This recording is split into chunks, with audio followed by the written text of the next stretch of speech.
Right here, folks coming into that East store. Excellent footage. There's President-elect Biden and Dr. Joe Biden. You can see we've got a nice sunny day.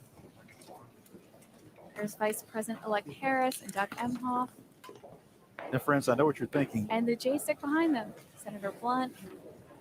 Where are they going? To a hold area. And there's Speaker Pelosi coming through again. The color of the day, I think turquoise. And Senator Mitch McConnell. And here we are looking at the Marine Band again. Like I said, they are going to be playing all day. And a little close-up of those uniforms, or a little bit of detail about those uniforms. As you know, they have the epaulets, the braiding on the shoulders. But Ron, trivia question for you. Do you know what the braids in the front are? They sort of hang down. They almost look like a bolo tie, sort of. I don't, and I should. They're called aiglets. Aiglets. And you can see the ones on the officers are gold. And then the other folks in the band there, Marine Band, they have white epaulets and aiglets. So they're sort of hang down in the front, little sort of tassely looking things. Oh, look at the passion of the director. Let's listen together.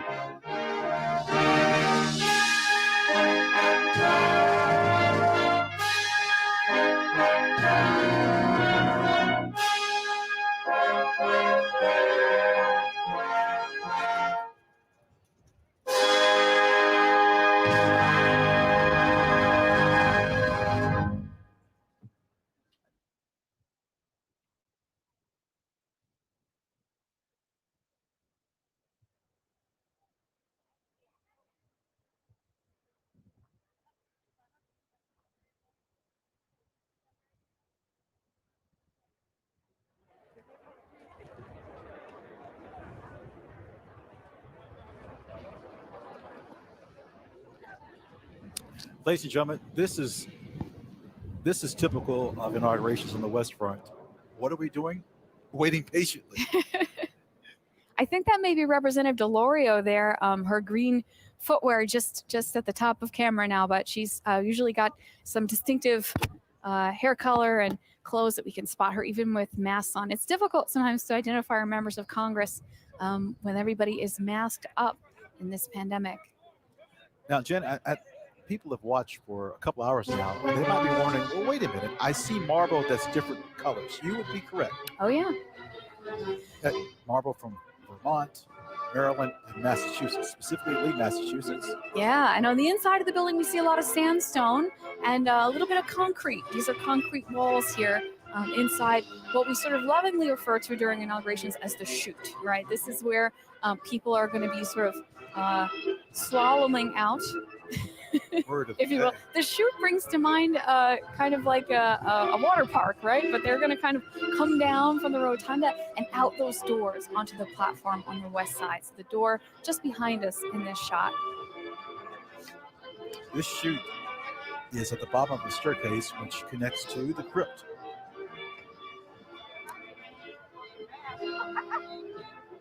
Ladies and gentlemen, please direct your attention toward the inaugural platform. The Chairman of the Joint Chiefs of Staff, General Mark A. Milley.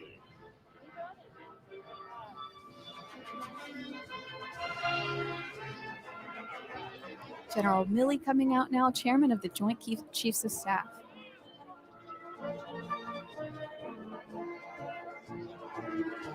Now again, on previous inaugurations, you would just see tens of thousands of people. See, this is still quite a moment. Yeah, this platform normally packed elbow to elbow, folks in there, just like the early House and Senate chambers, actually. National Statuary Hall members were crammed in there elbow to elbow until they expanded into the new House chamber in the 1860s. I want our audience to, maybe not now, but this afternoon, this evening, YouTube or Google inaugurations in the past. You will see people sprawled, not on the west side, but the east front, everywhere, hanging from the dome in places they shouldn't be. This is a most appropriate setting. Yes, famous photograph of Lincoln inaugural. It's just crammed with spectators. That is Steve Scalise there on the right, I believe. It would be from Louisiana. He would be the minority whip. Our Marine band playing. They've got, like I said, they've got a full day. They've got a full concert. It's one tune after another there. We're going to be hearing from them some familiar tunes and some special selections. Marine band, they've also got what's called the blood stripe, I believe, down the side of the trouser leg, which is unique to their uniform. Okay, we're back to the shoot. Ron's leaning in close to identify who we're seeing on screen here.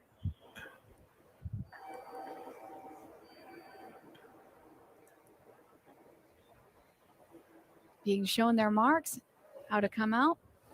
I think that might be Clyburn in the red hat. From South Carolina, it is.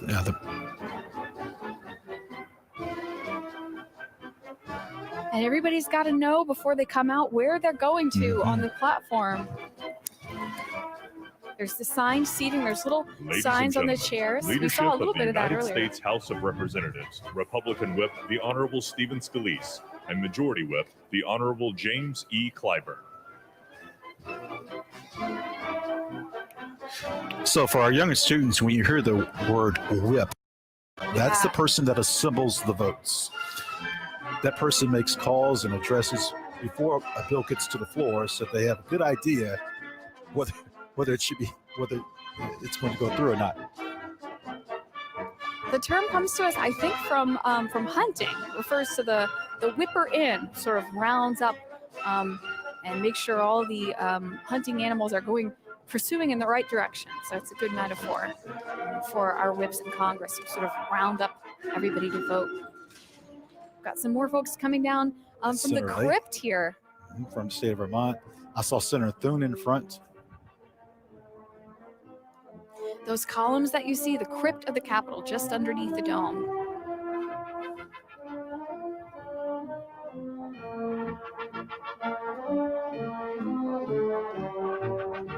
Janet, the act of secession is important, and this is going on with such good precision. As it an event. Always has. We've heard it now a couple of times from members of the JSIC, an event commonplace and miraculous, this peaceful transfer of power. And the fact that it's all orchestrated, coming off together. There's Senator Graham. Lindsey Graham. I see Senator Dick Durbin, who I ran past by in the cleaners last week. It looked like Senator Cory Booker was in front of them as well. Well, they're squinting at us and we're squinting at them. Senator Bernie Sanders. Probably folks recognize Bernie Sanders, senator from Vermont. Well dressed for potential bad weather. Oh, he could be in a short sleeve shirt. He's used to this. This is really comfortable weather for today's inaugural compared to some years past. Such as President George W. Bush. I can recall walking down the street, sliding on Constitution Avenue, just trying to get a glimpse. It was 1829, Andrew Jackson's inauguration. The weather was so bad they had to do it inside the House chamber.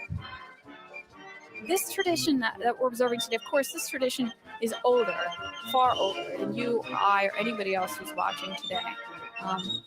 But this tradition has also evolved over time. It's changed, and things have changed about it. And so today's inaugural looks different than previous years. Ladies and gentlemen, there have been a lot of leadership differences. of the United States Senate, President Pro Tempore Emeritus, the Honorable Patrick Leahy and Mrs. Marshall Leahy. Democratic Whip, the Honorable Dick Durbin and Mrs. Rima Doden. Majority Whip, the Honorable John Thune and Mrs. Kimberly Thune. Democratic Leader, the Honorable Charles Schumer and Mrs. Irish Wineshaw Schumer. And President Pro Tempore of the Senate, the Honorable Chuck Grassley and Mrs. Jennifer Hines. Senator Patrick Leahy has time for everyone. We see him on tour everywhere. His office is close by the rotunda. He'll greet everyone. He can give the tour. It's just amazing. He has been a special guest on many Oh, of my tours. ladies and gentlemen, the members are so engaging. The late Congressman John Lewis, I can recall years ago, I waved him over. He says, "I'm going to vote and come back." And I said in my mind, "No way." It took 15 minutes, but he came back and spoke to those young people. Well, Mr. Vice President Pence, he used to stand up when he was a member of Congress. He used to stand up on the benches in the rotunda and give tours. I recall that all the time. That looks like Kevin McCarthy from California. I believe we'll be seeing the beginning of the JSIC leaders going out to the platform here. That might be Senator Schumer we're seeing from the back again there. Who once was a chair of the Joint Congressional Committee on Inaugural Ceremonies.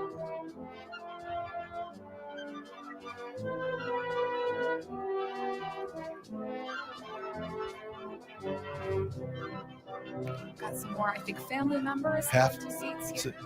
You have to notice this. The wind has slightly picked up. Wind picking up a little bit. Yeah, it looks that way.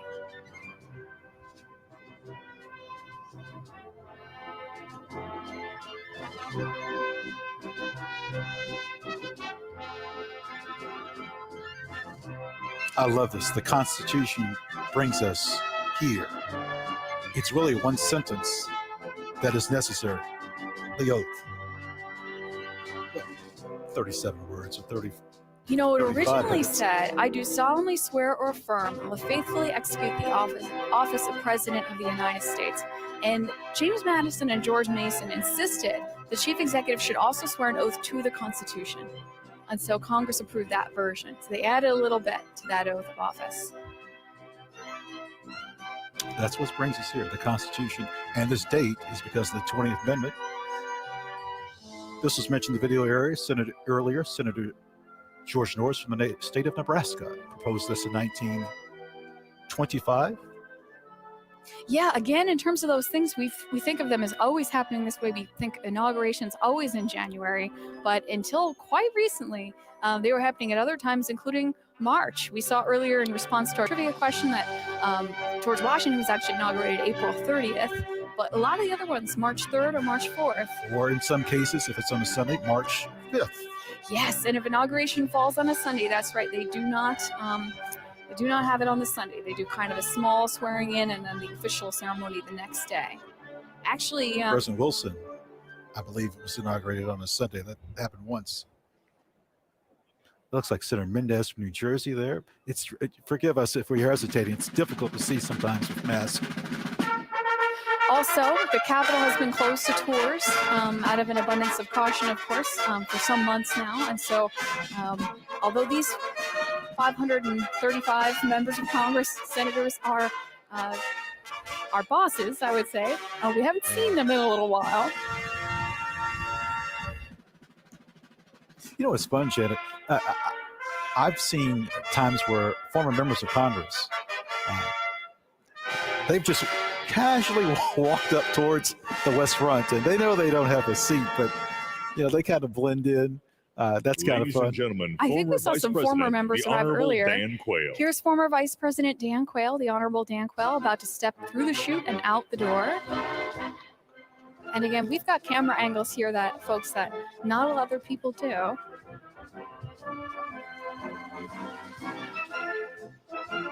Although there is a little zone set aside. So if anybody, there's a little moment off camera Yes. where they can straighten a tie or just do a quick check. Every hair is in place. Of course, As with one the should. wind on the platform, there's only so much you can do, but at least when you step out.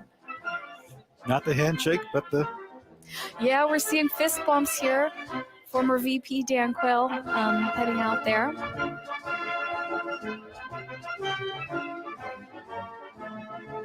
We thought, I guess that Mrs. Quayle, Marilyn Tucker Quayle, I believe, was going to be accompanying him, but looks like he is out there by himself today.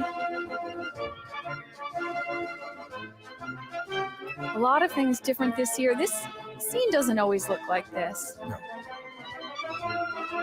With so few chairs, people have to get up and move around, and they are able to move around. So I think we're seeing a little bit more socializing and photo taking. And of course, as we mentioned, not handshakes, but handshake equivalents.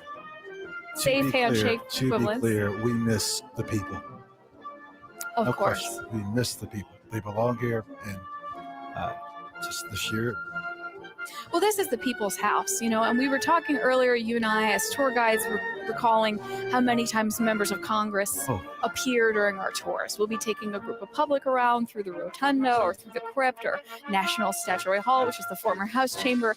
And, there is no separate space, right? If a member needs to get from one side of the building to the other, they go right through those spaces. And very often, it's fun to point out. People will recognize their own member from their district. They may be visiting us from far, far away, and they'll recognize the member from their district passing through. Looks like Senator Debbie Stabenow from Michigan. You mentioned about the People's House. Inaugurations take place here, not the Supreme Court. Yeah, not that's the a White really House. good point. Where inaugurations don't happen? Right. They make the laws that protect us here. Elected officials here. Accountability, Congress. It's important. Well, and this is a ceremony that's happening publicly, in full view, right? Look at that entrance to the crypt. That was an excellent shot. So in the crypt of the Capitol, you can see these, they're sandstone columns, they're Doric columns. They're among some of the oldest architectural features in the building. And they were originally all supposed to be painted white, and so you'll see a little bit of variation in the natural stone there. Now, that star in the center is called the Compass Stone. Here comes Senator Clinton and former President William Jefferson Clinton. They just stepped through the crypt of the Capitol, heading out now down into the chute, and we'll be seeing them on the platform really soon. Back on the platform here, you can see to the left the podium where the action's going to go down. And again, this is constructed. This is all kind of built onto the side of the Capitol. There's actually a section of railing, which is removable. It's a massive stone balustrade. It just looks like you couldn't lift it for anything, but every 4 years it's lifted out so that there's a pathway for folks to get out onto the west front here. We should also mention the mace is brought out here. That's the symbol of power and authority. You can make the argument that is the oldest relic in the Capitol, and it's brought out under the direction of the House Sergeant of Arms. Well, it is a joint meeting, joint session after all. So many traditions, and we have more of those wonderful videos to show you all later on, highlighting some of these traditions that take place. This is an inside view. This is another angle I don't think anybody else's cameras have. No, that was coming from the law library door. Coming up from the law library door. Yeah, that was renamed the law library in 1860. And into the crypt. Yes, the Supreme Court used to be in that area. They moved upstairs because the Senate moved into its new chamber. It's all about space. We've seen some exterior Ladies views and of cars gentlemen, pulling the up. 42nd President of the United States, the Honorable William J. Clinton, and the Honorable announced. Hillary Rodham Clinton. Yes, every president that is in attendance and First Lady is announced. And that's the Bushes coming through the crypt now. And down the other side of the crypt into the chute. They'll be on the platform soon, too, with the Clintons.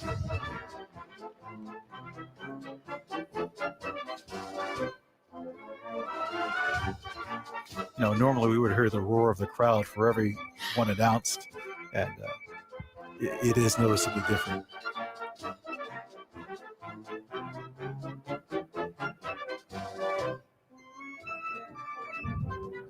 I mean, I've always staggers me to imagine how Reagan's second inaugural in '85, how they had to move it into the rotunda and try to stage 7 degrees. This massive event inside.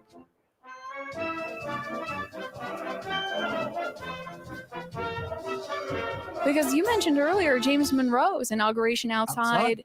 The first one to be held outdoors, and the number of people attending just, astronomically more. All right, we've got the Obamas coming through, about to enter into the crypt there. Quite a presence that couple brings. I'm looking for his coat tomorrow. Now that you've mentioned to me you've never seen him in a hat, I keep looking for hats. He's been in a hat. It's just rare when he's in the Capitol building.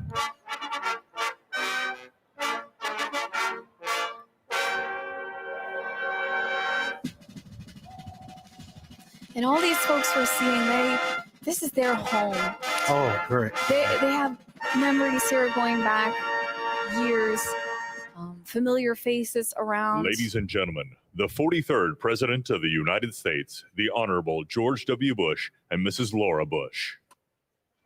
The Bush is coming out of the chute and onto the platform. Oh, we got a scarf slip there. You're right, that wind is picking up. The Bush legacy, formidable.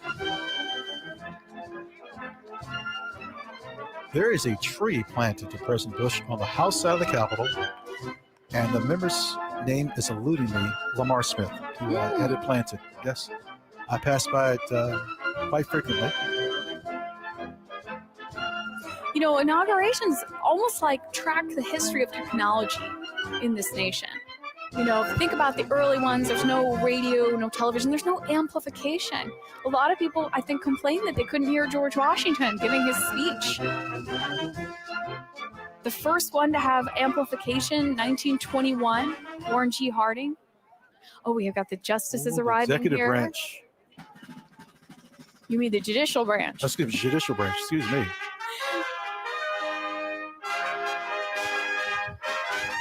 There's the herald trumpets. You mentioned inaugurations. How about President Lincoln? People were within 10 feet from him. Oh, yeah. Soldiers with weapons.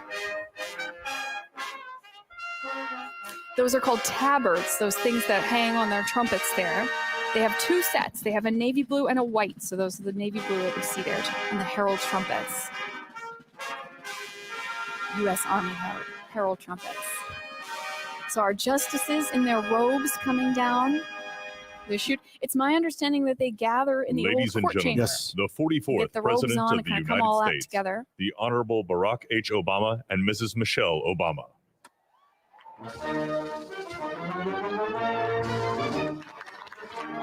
Noticeable applause. I hear the applause there.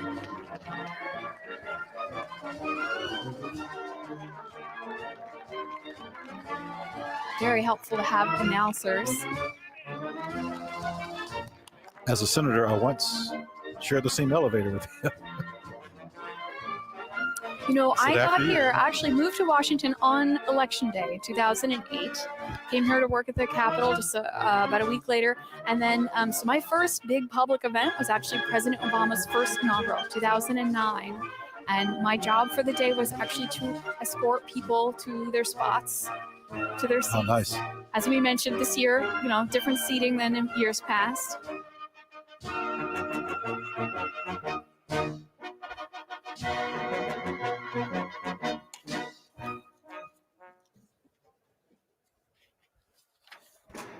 Ladies and gentlemen, the Chief Justice of the United States, the Honorable John G. Roberts Jr., and the Associate Justices of the Supreme Court.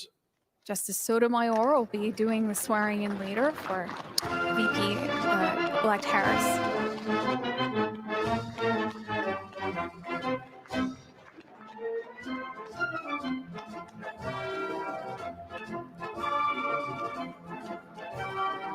Yes, careful, everyone. Yeah, everyone needs to watch their step. There's carpeting there. I know what people are thinking. Why can't they take an elevator? It's just not that simple. Well, this is a historic building. It's Well, just to get to that point, there's other areas. Justice Barrett, I see, just towards the end. Elena Kagan there. Yep, Justice Kavanaugh. It would seem that they have stepped out in order, almost in the way that they're seated, right? Because they're seated in the chamber, Chief Justice in the middle, and then the other Associate Justices Ladies and fan out on gentlemen, either side the in children order of of Vice experience. President-elect Harris and Mr. Douglas Imhoff, Cole Mackin Imhoff, and Ella Rose Imhoff. You know, I was reading that we have a lot of stepmothers involved Yes. in the ceremony today. Dr. Jill Biden, stepmother to President-elect Biden's sons, and then, of course, Vice President-elect Harris, stepmother to these two individuals here. This is likely as much as we'll see of the children as coverage of young people it's out of respect to the family. So being shown to their seats. They are young, 21 and 26. And Vice President Harris has been their stepmother for a few years now. I think they were maybe teens. this seems so strange that there's so few people here. But It looks very different than inaugurations past. But this tradition is so long that although this looks different than the last one and the one before that, it may not look that different than the ones at the very beginning. You know, we talked about 1801 and people saying they couldn't spot Jefferson because he wasn't wearing any special sash or hat or anything.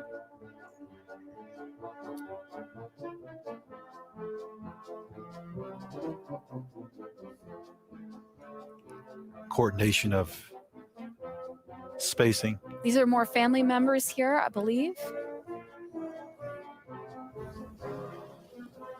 These are the Biden's children here. So this is Biden family members. I've toured President-elect Biden's brother You know, in addition to years ago. you know, I think folks, when they think about visiting the Capitol, they think about sending their young students here on field trips from all over the nation, or think about coming in and looking at the artworks with us. But we do give tours sometimes to important guests and Yes, dignitaries. We're very fortunate. Former President Clinton there, shown on the platform.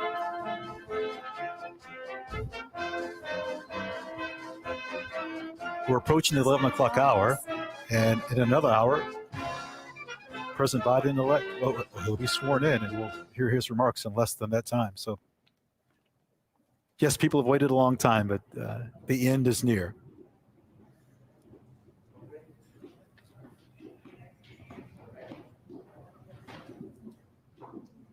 All right, so the Biden children, grandchildren, about to step into the chute and out onto the platform.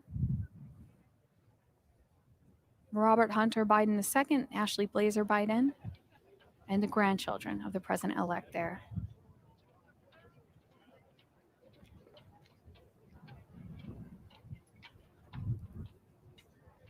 So folks have passed through the crypt and sort of out and down the other side.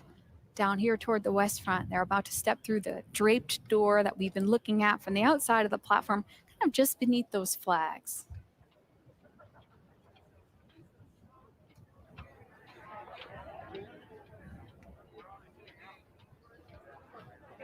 A question one might Ladies and ask. gentlemen, the children of President-elect Biden, Robert Hunter Biden II and Ashley Blazer Biden, also the grandchildren of the president-elect.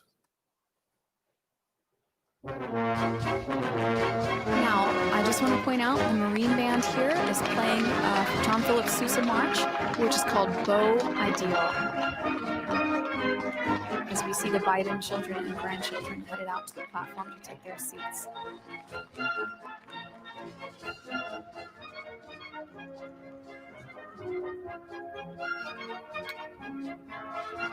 It's the area of the Capitol Visitor Center. Yeah, that's the area where the visitor center attaches to the old front of the Capitol. So if you look closely at the walls here, you can see sandstone from the 2000s attached to sandstone from the 1800s, and a little clear window in the floor. Coming through the crypt. You know, with the approach of Vice President Pence, who's a pretty cool customer, if this isn't emotional, it will be when he leaves on the East Front. So it'd be interesting to see for him and his wife.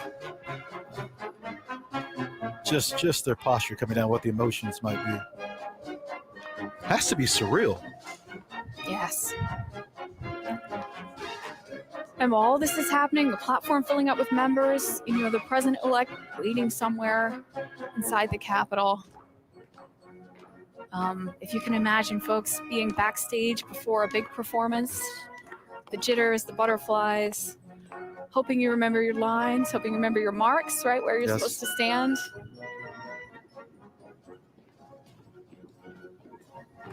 And then we have these cameras and spots watching folks come down the steps.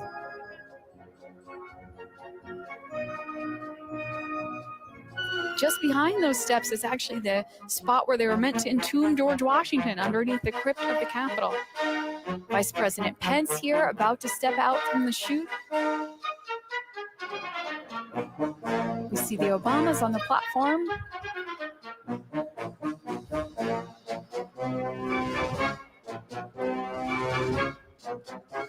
Soon there'll be an announcement for everybody to be seated, but not yet. We do have a ways to go. We have the national anthem to be rendered. Yes.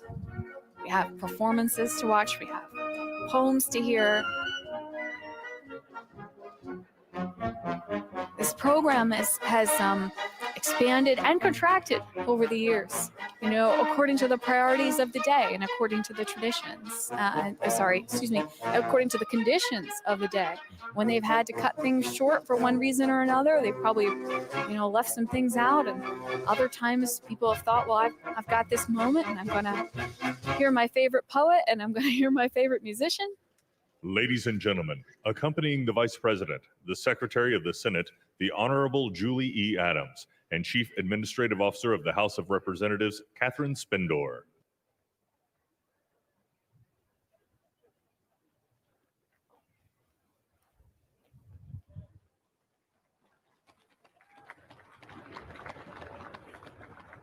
So we got the Secretary of the Senate, Chief Administrative Officer of the Senate there, accompanying Vice President Pence. Miss Adams was on the left-hand side. And Karen Pence, his wife.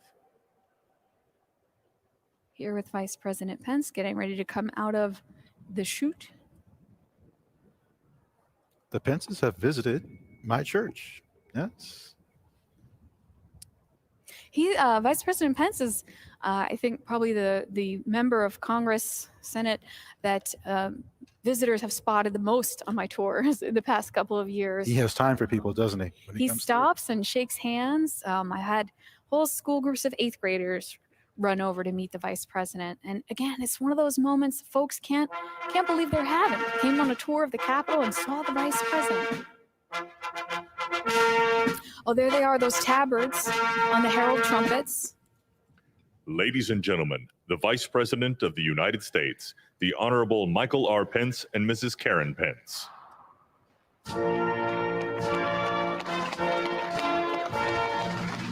Quite a warm reception. Marine Man, like Hail Columbia.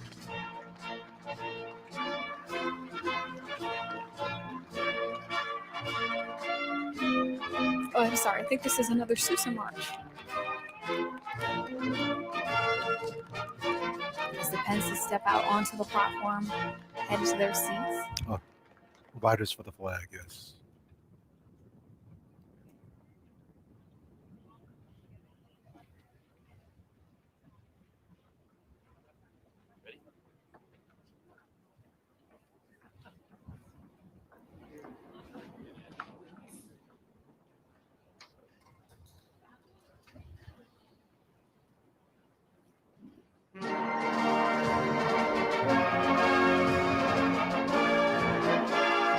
You see some of the justices there in the same shot with Vice President Pence. Familiar tune?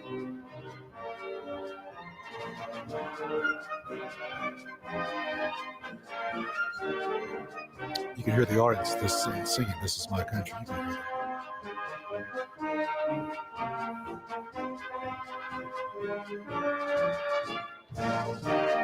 I was reading about the Marine Band uniforms, and they have a slightly different uniform for the orchestra because those epaulets on the shoulder make it very hard for them to hold the violins and such. So it's an incredible thing to think about uniform design having to conform to what musicians need to play their instruments.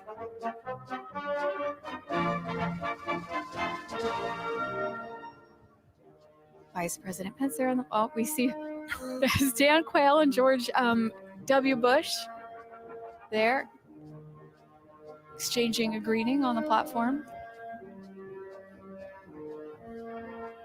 Former presidents and former vice presidents and justices, you can see them all there.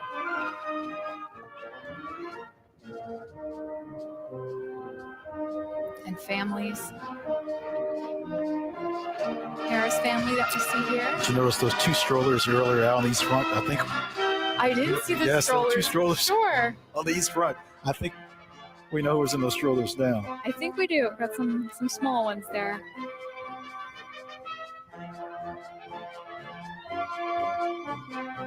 I think maybe the only equivalent in most of our lives maybe is attending like a graduation ceremony for a family member, perhaps. And Graduation, commencement, I would agree. yeah, the idea of everyone, the time it takes for everyone to find their seats, and then for all the names to be announced, and then for everybody to depart. And you've got to dress for the duration, right? Yes.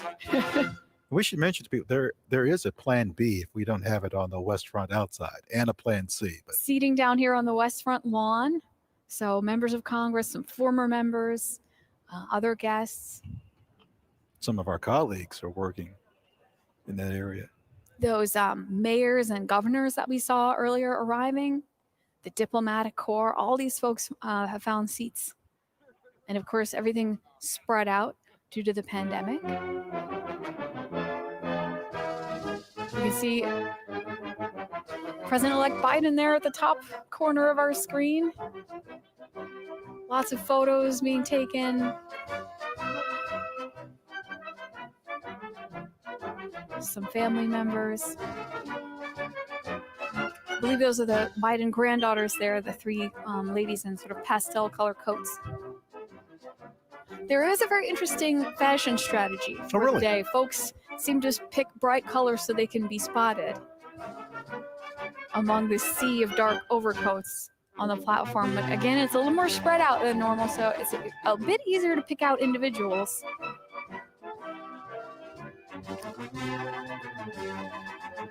Another view of the Marine Band here. You know, one thing we've noticed, no one has gone back into the entrance. Coming out the west door. Yes, once you're nobody's out. gone back in the west Once you're door. out, I think that's it.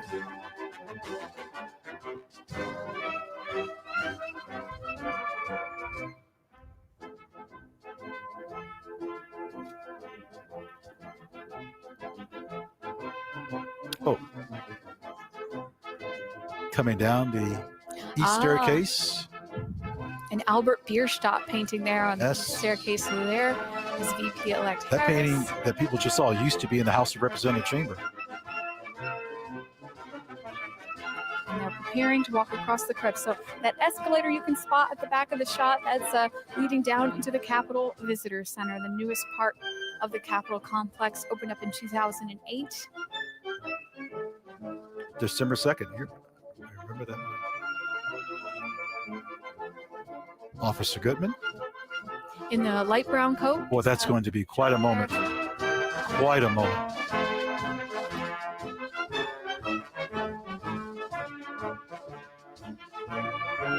Kamala Harris and Doug Emhoff here preparing to cross the crypt. Here they go. You see those sandstone columns in the crypt. So again, in the pale light brown coat there, United States Capitol Police Officer Eugene Goodman. Deputy Sergeant at Arms. Yes, for this ceremony. Acting Deputy Senate Sergeant at Arms. Excuse me. Eugene Goodman. Eugene O. Goodman. Private First Class, United States Capitol Police. Very soft-spoken gentleman. Says 4 words a week. Just He's a familiar face to Yes. us and to our colleagues in the guide service. And he's a face that you all may have seen recently and some photographs and video of the Capitol.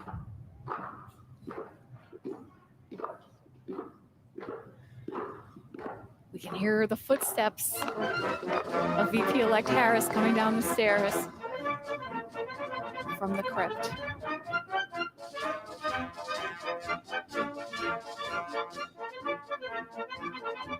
Officer Goodman, this is a walk he's made many a time, but never as part of the procession in quite this way. don't you feel like he's on duty? You can see his eyes sort of going back and forth. Now, of course, he's seeing familiar faces all around him, but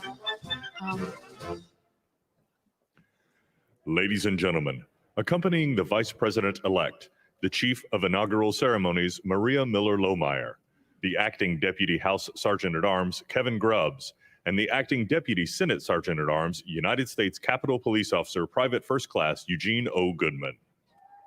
Well, crescendo of applause, and we know who that's for. Yeah. Officer Goodman.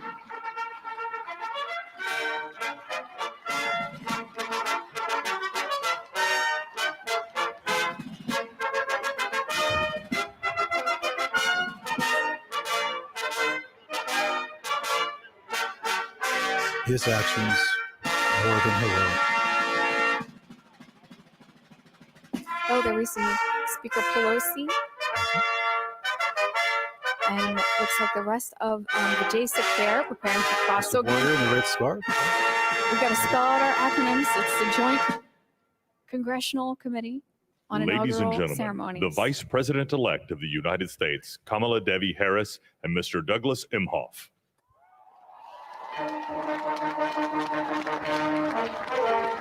Vice President-elect Harris, who resigned her seat as a senator from California just yesterday.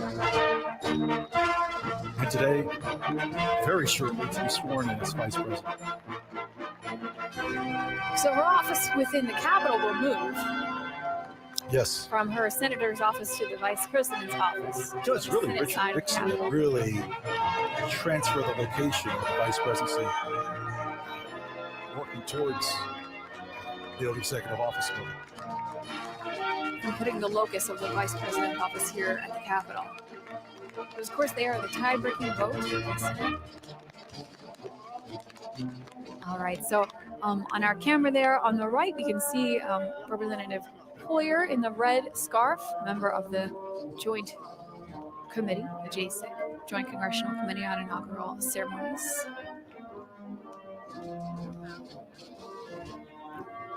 VP-elect Harris hugging her children there.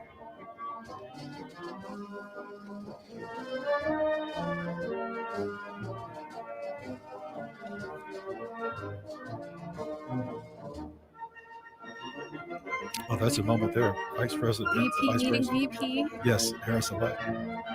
Vice President-elect Harris, yes.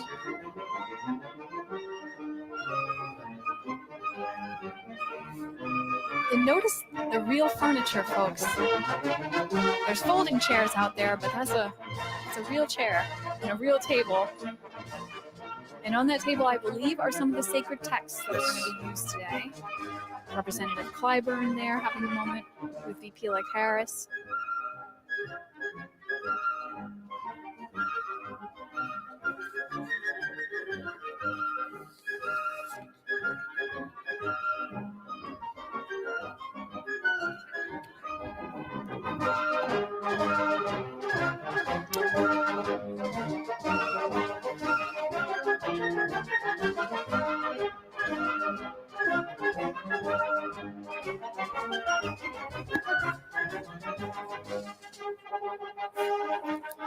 Do I see snow? I see snow flurries, it looks like, in this shot of Chuck Schumer.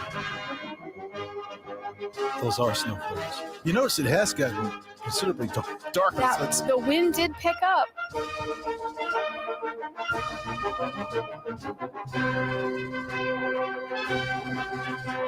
Well, soon to be the 46th president.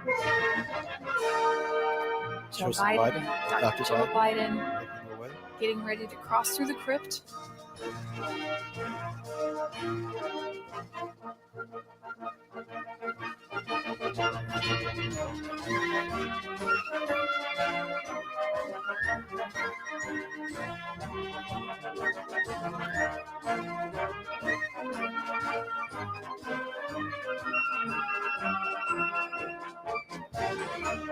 Oh, wait up to the camera, yes. I can't stress enough that we have cameras in areas that you won't see on any other live stream or broadcast. These behind the scenes shots, this idea The that you Joint can see into the Congressional visitor Committee on center. Inaugural Ceremonies, Staff Representative Alexandria Gordican DeChico, accompanying the House Republican leader, the Honorable Kevin McCarthy. Staff Representative Bridget Brennan, accompanying House Majority Leader, the Honorable Steny Hoyer and Mrs. Yvette Lewis. Staff Representative Kate Knudsen, accompanying Speaker of the House of Representatives, the Honorable Nancy Pelosi and Mr. Paul Pelosi. Staff Representative Lindsey Kerr, accompanying the Honorable Amy Klobuchar and Mr. John Bessler. Staff Representative Stephanie Hager Mucko, accompanying Senate Majority Leader, the Honorable Mitch McConnell and the Honorable Elaine L. Chao. And Staff Representative Rochelle Graves Schroeder, accompanying the Chairman of the Joint Congressional Committee on Inaugural Ceremonies, the Honorable Roy Blunt and Mrs. Abigail Blunt. So those members of the JCEC, the Joint Congressional Committee on Inaugural Ceremonies, the official host of today's 59th inaugural ceremonies, we can see them there headed out onto the platform. The announcer just said the names. Proud moment for the committee. They've put all this together. Not just September, well before that, the planning has gone on. And let's be honest, this has been a different inauguration and hopefully something that we won't see again for a lot of different reasons. And they've really pulled this off handsomely. There goes Senator Blunt, the former Majority Whip of the House. He's been through a few of these ceremonies. Again, this is the second time he has chaired this committee. Yes. There's been 5 people to chair the committee twice, and Senator Blunt would be the latest. He spoke of this ceremony today being an assurance for all people, our continued and unbroken commitment, continuity, stability, perseverance, democracy. As we get ready to see the peaceful transfer of power, an event both commonplace and miraculous. President-elect Biden here and Dr. Jill Biden just passing through the crypt of the Capitol, soon to emerge onto the platform. We can see the back of the Obamas here on the platform.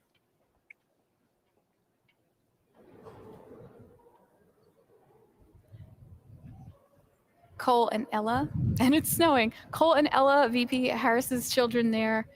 Ella is the young lady you see with the plaid coat with kind of a embellishment on the shoulder. Ladies and gentlemen, accompanying the President-elect, the Staff Director of the Joint Congressional Committee on Inaugural Ceremonies, Fitzhugh Elder IV, the Acting House Senate Sergeant-at-Arms, Tim Blodgett, and the Acting Senate Sergeant-at-Arms, Jennifer Hemingway.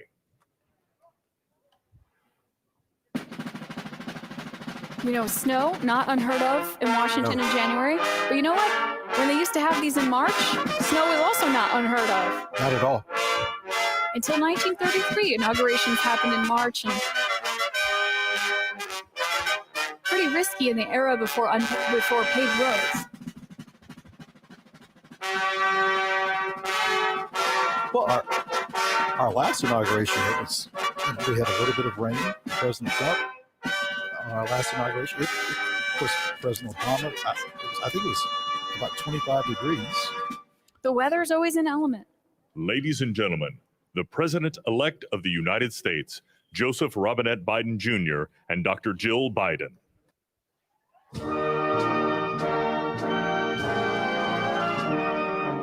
This piece by the Marine Band Trio from Hail America.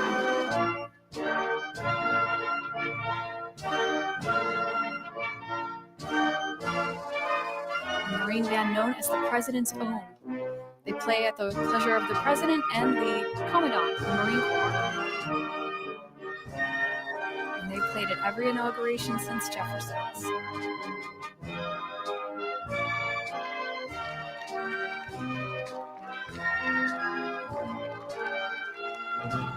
Biden's approaching their seats on the platform here. Greeting former VP Dan Quayle.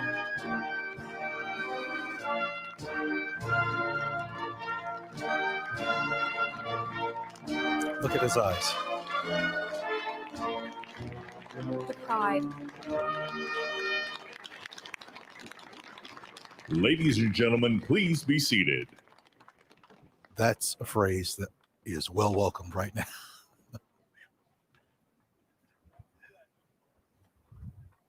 Let's enjoy the ceremony.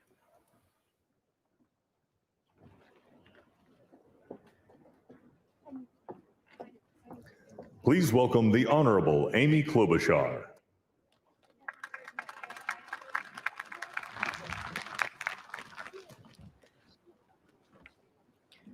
Vice President Pence, Mr. President-elect, Madam Vice President-elect, members of Congress and the judicial branch, former presidents and first ladies, vice presidents, leaders from abroad, and a whole bunch of Bidens. America, welcome to the 59th presidential inauguration, where in just a few moments, Joe Biden and Kamala Harris will take their solemn oaths. This ceremony is the culmination of 244 years of a democracy. It is the moment when leaders brought to this stage by the will of the people promise to be faithful to our Constitution, to cherish it and defend it. It is the moment when they become, as we all should be, guardians of our country. Have we become too jaded, too accustomed to the ritual of the passing of the torch of democracy to truly appreciate what a blessing and a privilege it is to witness this moment? I think not. 2 weeks ago, when an angry, violent mob staged an insurrection and desecrated this temple of our democracy, it awakened us to our responsibilities as Americans. This is the day when our democracy picks itself up, brushes off the dust, and does what America always does: goes forward as a nation under God, indivisible, with liberty and justice for all. This conveyance of a sacred trust between our leaders and our people takes place in front of this shining Capitol dome for a reason. When Abraham Lincoln gave his first inaugural address in front of this Capitol, the dome was only partially constructed, braced by ropes of steel. He promised he would finish it. He was criticized for spending funds on it during the Civil War. To those critics, he replied, "If the people see the Capitol going on, it is a sign we intend the Union shall go on." And it did, and it will. Generations of Americans gave their lives to preserve our republic in this place. Great legislation to protect civil rights and economic security and lead the world was debated and crafted under this dome. Now it falls on all of us, not just the two leaders we are inaugurating today, to take up the torch of our democracy, not as a weapon of political arson, but as an instrument for good. We pledge today never to take our democracy for granted as we celebrate its remarkable strength. We celebrate its resilience, its grit. We celebrate the ordinary people doing extraordinary things for our nation, the doctors and nurses on the front line of this pandemic, the officers in the Capitol, a new generation never giving up hope for justice. We celebrate a new president, Joe Biden, who vows to restore the soul of America and cross the river of our divides to a higher plane.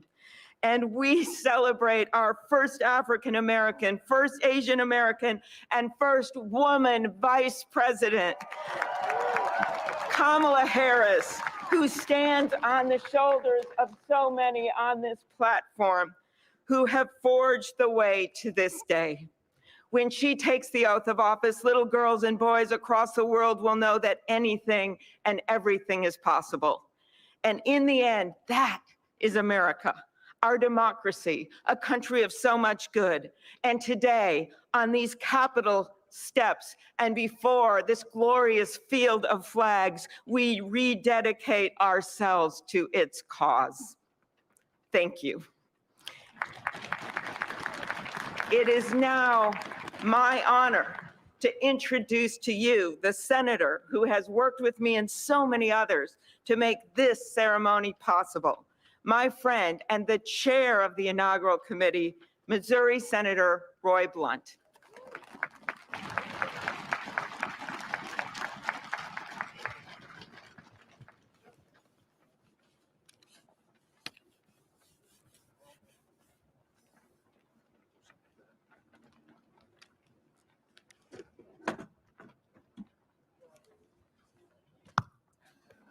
Well, I should have known when Senator Klobuchar got involved, at least there'd be a touch of snow up here this morning. Of all the things we'd considered, I don't think snow was on my agenda till I walked out the door a moment ago. But thank you, Senator Klobuchar, and thanks to the other members of the Joint Congressional Committee on the Inauguration as we officially began the 59th inaugural ceremony. I also want to thank the Joint Committee staff and our partners, particularly our security partners, for the way they've dealt with unprecedented circumstances. When I chaired the inauguration 4 years ago, I shared President Reagan's 1981 description of this event as commonplace and miraculous. Commonplace because we've done it every 4 years since 1789. Miraculous because we've done it every 4 years since 1789. Americans have celebrated this moment during war, during depression, and now during pandemic. Once again, all three branches of our government come together as the Constitution envisions. Once again, we renew our commitment to our determined democracy, forging a more perfect union. That theme for this inauguration, our determined democracy, forging a more perfect union, was announced by the Joint Committee before the election with the belief that the United States can only fulfill its promise and set an example for others if we are always working to be better than we have been. The Constitution established that determined democracy with its first three words, declaring the people as the source of the government. The Articles of Confederation hadn't done that. The Magna Carta hadn't done that. Only the Constitution says the government exists because the people are the source of the reason it exists. They immediately followed those first three words with the words to form a more perfect union. The founders did not say to form a perfect union. They did not claim that in our new country nothing would need to be improved. Fortunately, they understood that always working to be better would be the hallmark of a great democracy. The freedoms we have today, the nation we have today, is not here just because it happened, and they aren't complete. A great democracy working through the successes and failures of our history, striving to be better than it had been. And we are more than we have been, and we are less than we hope to be. The assault on our Capitol at this very place just 2 weeks ago reminds us that a government designed to balance and check itself is both fragile and resilient. During the last year, the pandemic challenged our free and open society and called for extraordinary determination and sacrifice, and still challenges us today. Meeting that challenge head on have been and are healthcare workers, scientists, first responders, essential frontline workers, and so many others we depend on in so many ways. Today we come to this moment, people all over the world, as we're here, are watching and will watch what we do here. Our government comes together. The Congress and the courts join the transition of executive responsibility. One political party more pleased today and on every inaugural day than the other.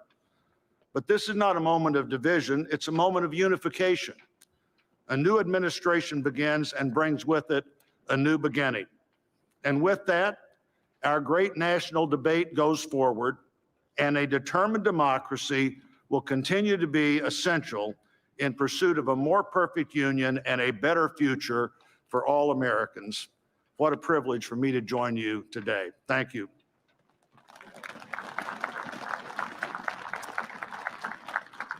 I'm pleased to call to the podium a longtime friend of the president-elect and his family, Father Leo O'Donovan, to lead us in an invocation.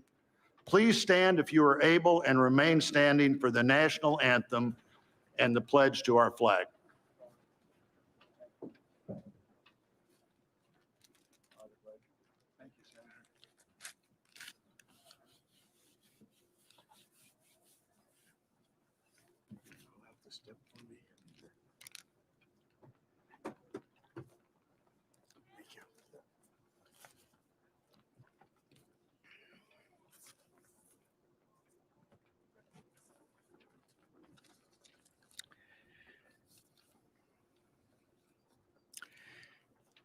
Gracious and merciful God, at this sacred time we come before you in need, indeed on our knees.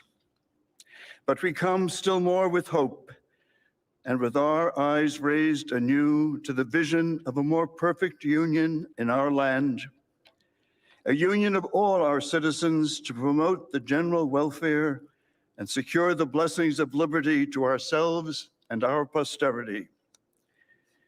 We are a people of many races, creeds, and colors, national backgrounds, cultures, and styles, now far more numerous and on land much vaster than when Archbishop John Carroll wrote his prayer for the inauguration of George Washington 232 years ago. Archbishop Carroll prayed that you, O Creator of all, would assist with your Holy Spirit of counsel and fortitude the President of these United States, that his administration may be conducted in righteousness and be eminently useful to your people. Today we confess our past failures to live according to our vision of equality, inclusion, and freedom for all. Yet we resolutely commit still more now to renewing the vision, to caring for one another in word and deed, especially the least fortunate among us, and so becoming a light for the world.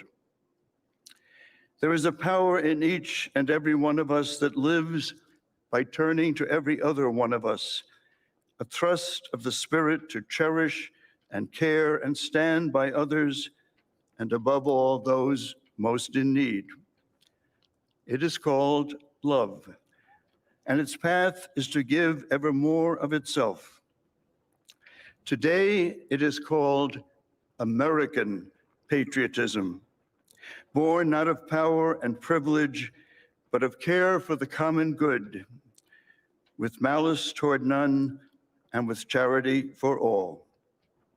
For our new president, we beg of you the wisdom Solomon sought when he knelt before you and prayed for an understanding heart so that I can govern your people and know the difference between right and wrong. We trust in the counsel of the letter of James. If any of you lacks wisdom, you should ask God, who gives generously to all without finding fault, and it will be given to you. Pope Francis has reminded us how important it is to dream together.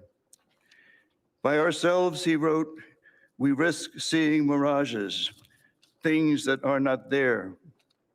Dreams, on the other hand, are built together. Be with us, holy mystery of love, as we dream together. Help us under our new president to reconcile the people of our land, restore our dream and invest it with peace and justice and the joy that is the overflow of love. To the glory of your name, forever, amen.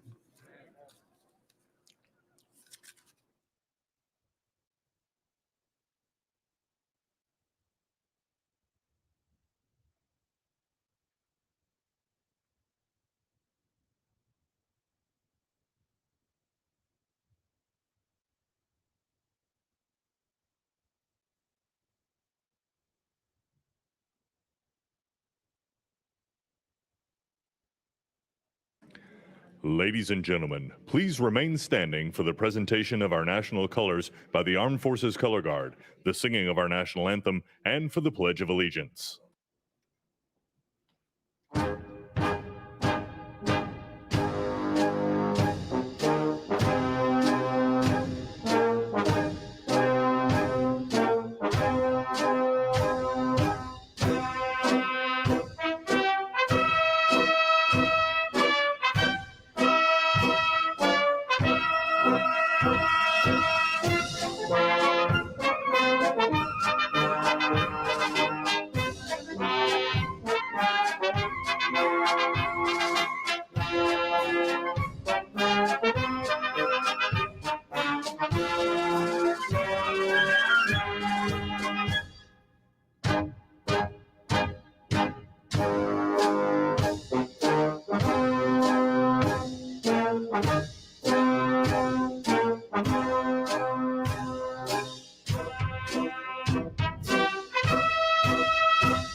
Ladies and gentlemen, here for the singing of our national anthem, accompanied by the President's own United States Marine Band, please welcome Lady Gaga.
So proudly we hailed at the twilight's last gleaming, whose broad stripes and bright stars through the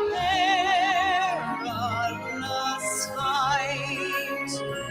For the ramparts we watched were so gallantly streaming, and the rockets' red glare, the bomb bursting in air, gave proof through the night that our flag was still there.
Ladies and gentlemen, please welcome from the City of South Fulton, Georgia Fire and Rescue Department, President of the International Association of Firefighters, Local 3920, Fire Captain Andrea M. Hall, for the reciting of the Pledge of Allegiance.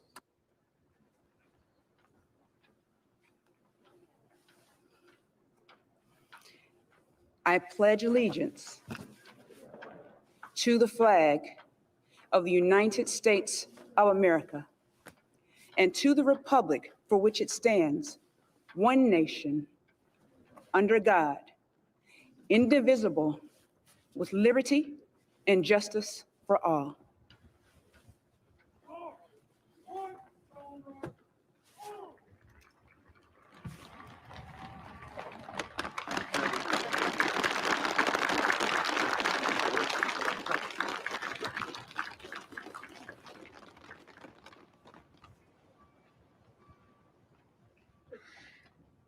What you are all about to be part of, America, is a historic moment of firsts.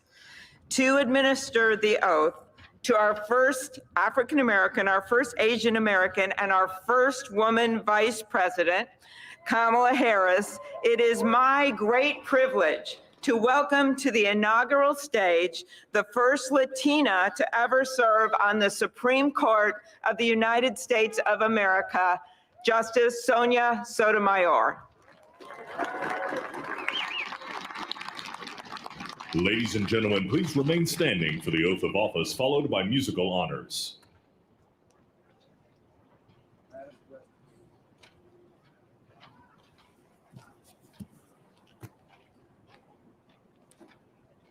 Please raise your right hand and repeat after me.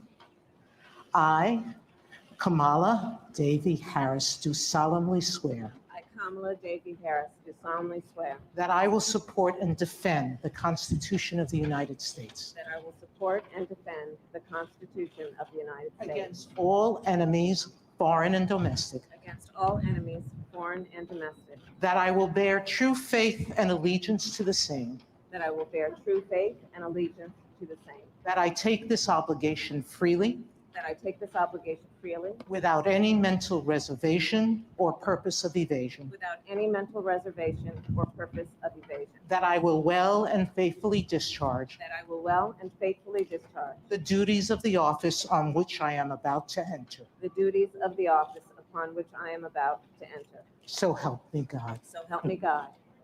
All right.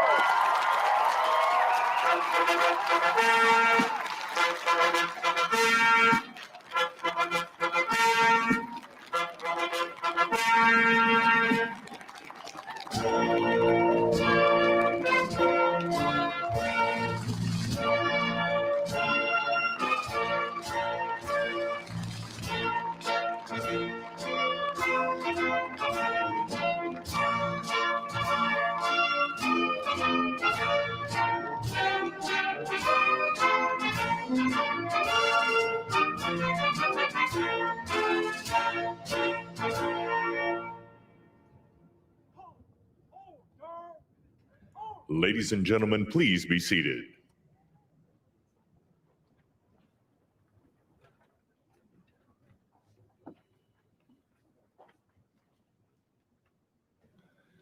Please welcome Jennifer Lopez to perform This Land Is Your Land and America the Beautiful, accompanied by members of the President's Own United States Marine Band.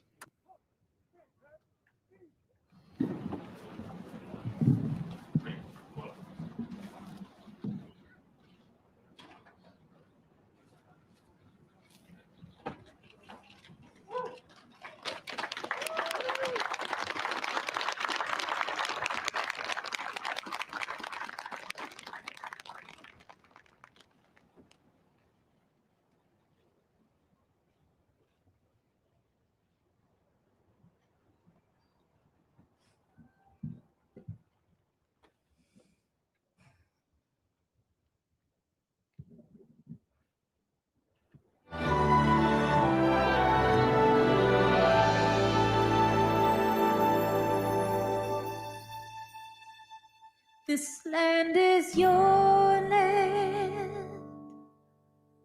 This land is my land.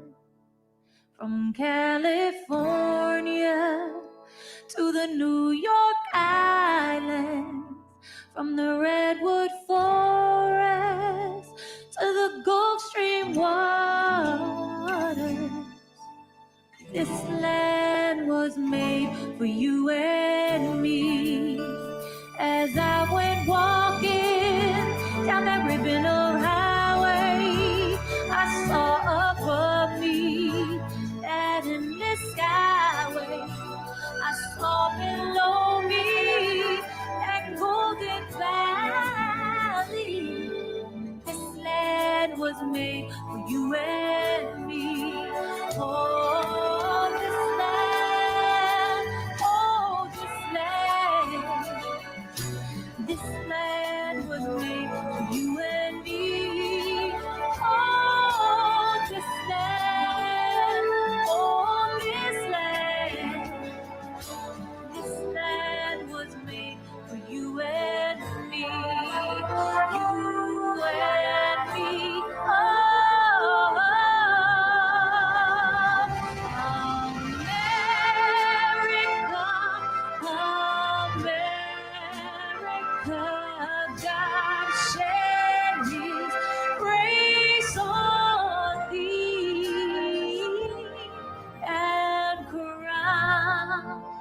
like good with brotherhood. From sea to shining sea.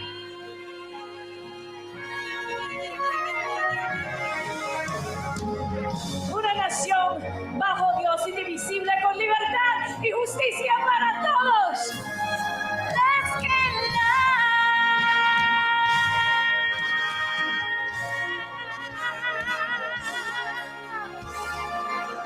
This land was made for you and me.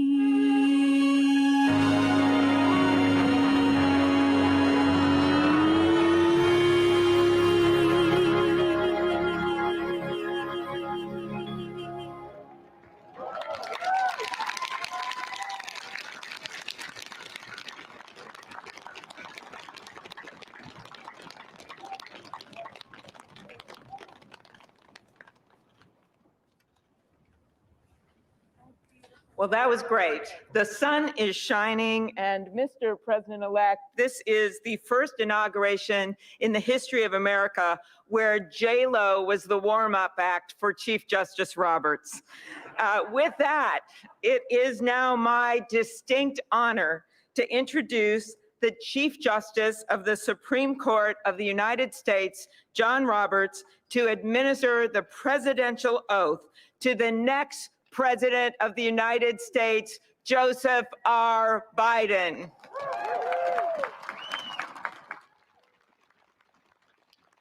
Ladies and gentlemen, please stand for the oath of office, followed by musical honors.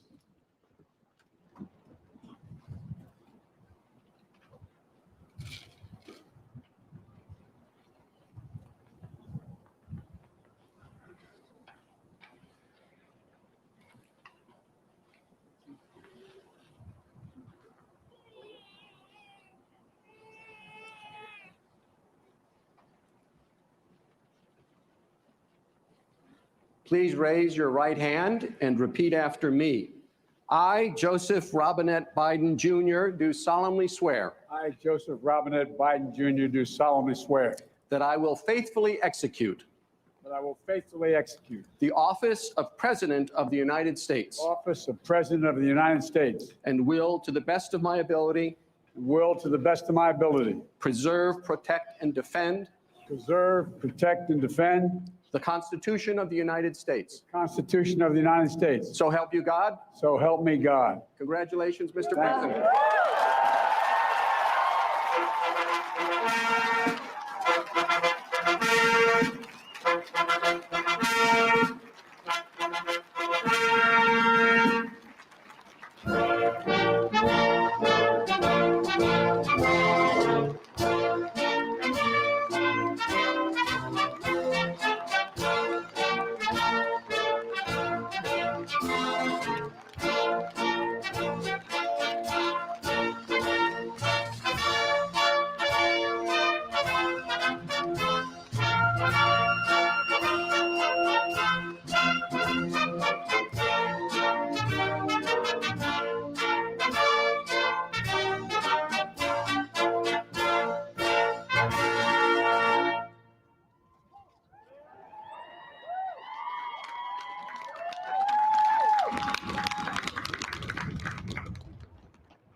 Ladies and gentlemen, please be seated.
My fellow Americans, a moment we have all been waiting for.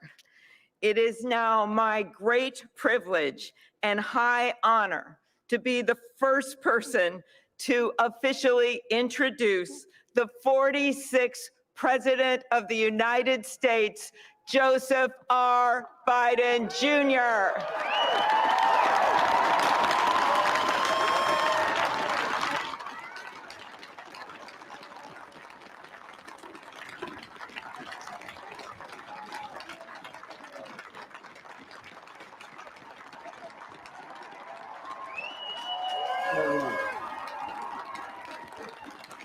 Chief Justice Roberts, Vice President Harris,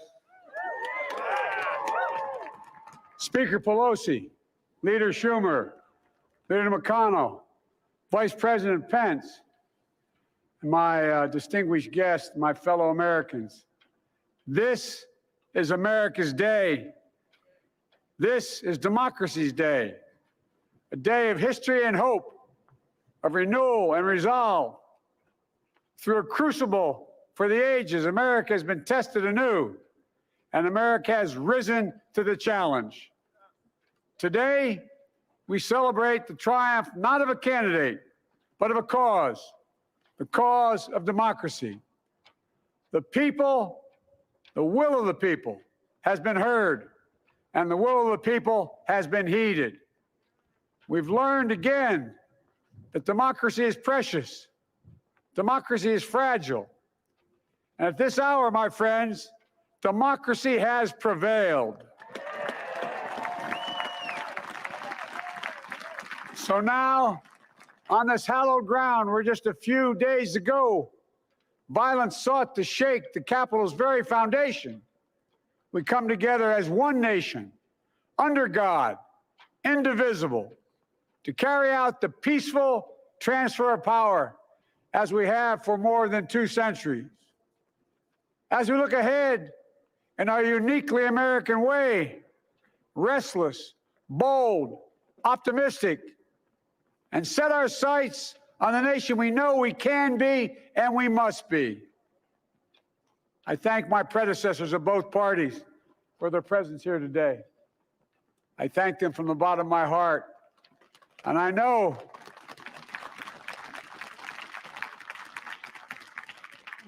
the resilience of our Constitution and the strength of our nation, as does President Carter, who I spoke with last night, who cannot be with us today, but whom we salute for his lifetime in service. I've just taken the sacred oath each of those patriots have taken.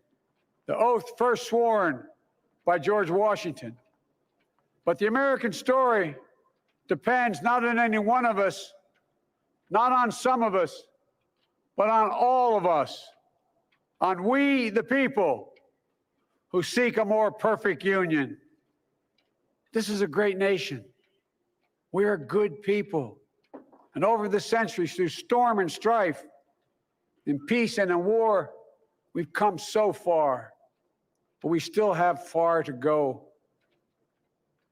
We'll press forward with speed and urgency, for we have much to do in this winter of peril and significant possibilities. Much to repair, much to restore, much to heal, much to build, and much to gain. Few people in our nation's history have been more challenged or found a time more challenging or difficult than the time we're in now.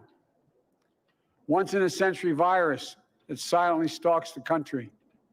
It's taken as many lives in 1 year as America lost in all of World War II. Millions of jobs have been lost. Hundreds of thousands of businesses closed. A cry for racial justice, some 400 years in the making, moves us. The dream of justice for all will be deferred no longer. A cry for survival comes from the planet itself. A cry that can't be any more desperate or any more clear. And now, a rise of political extremism, white supremacy, domestic terrorism that we must confront and we will defeat. To overcome these challenges, to restore the soul and secure the future of America requires so much more than words. It requires the most elusive of all things in a democracy: unity. Unity. In another January, on New Year's Day in 1863, Abraham Lincoln signed the Emancipation Proclamation.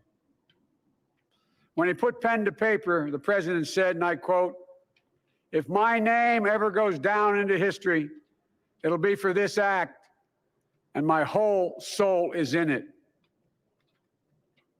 My whole soul is in it.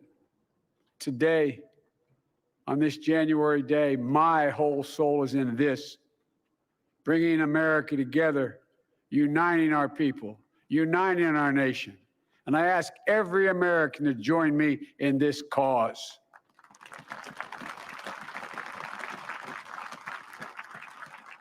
Uniting to fight the foes we face: anger, resentment and hatred, extremism, lawlessness, violence, disease, joblessness, and hopelessness. With unity, we can do great things, important things. We can right wrongs.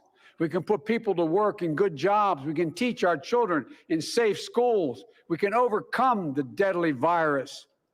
We can reward work and rebuild the middle class and make healthcare secure for all. We can deliver racial justice, and we can make America once again the leading force for good in the world. I know speaking of unity can sound to some like a foolish fantasy these days. I know the forces that divide us are deep and they are real. But I also know they are not new. Our history has been a constant struggle between the American ideal that we're all created equal and the harsh, ugly reality that racism, nativism, fear, demonization have long torn us apart. The battle is perennial, and victory is never assured. Through Civil War, the Great Depression, World War, 9/11, through struggle, sacrifice, and setbacks, our better angels have always prevailed. In each of these moments, enough of us have come together to carry all of us forward. And we can do that now. History, faith, and reason show the way of unity. We can see each other not as adversaries, but as neighbors. We can treat each other with dignity and respect. We can join forces, stop the shouting, and lower the temperature. For without unity, there is no peace, only bitterness and fury. No progress, only exhausting outrage. No nation, only a state of chaos. This is our historic moment of crisis and challenge, and unity is the path forward. And we must meet this moment as the United States of America. If we do that, I guarantee you we will not fail. We have never, ever, ever, ever failed in America when we've acted together. And so today, at this time, in this place, let's start afresh, all of us. Let's begin to listen to one another again, hear one another, see one another, show respect to one another. Politics doesn't have to be a raging fire, destroying everything in its path. Every disagreement doesn't have to be a cause for total war. And we must reject the culture in which facts themselves are manipulated and even manufactured.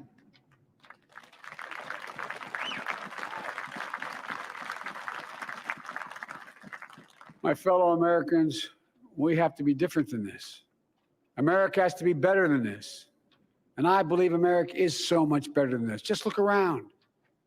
Here we stand in the shadow of the Capitol Dome, as was mentioned earlier, completed amid the Civil War, when the Union itself was literally hanging in the balance.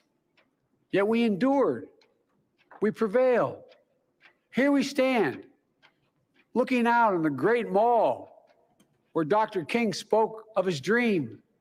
Here we stand where 108 years ago, at another inaugural, thousands of protesters tried to block brave women marching for the right to vote.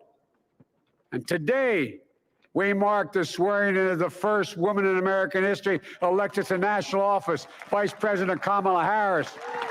Don't tell me things can't change. Here we stand across the Potomac from Arlington Cemetery, where heroes who gave the last full measure of devotion rest in eternal peace. And here we stand, just days after a riotous mob thought they could use violence to silence the will of the people, to stop the work of our democracy, to drive us from this sacred ground. It did not happen. It will never happen. Not today, not tomorrow, not ever, not ever.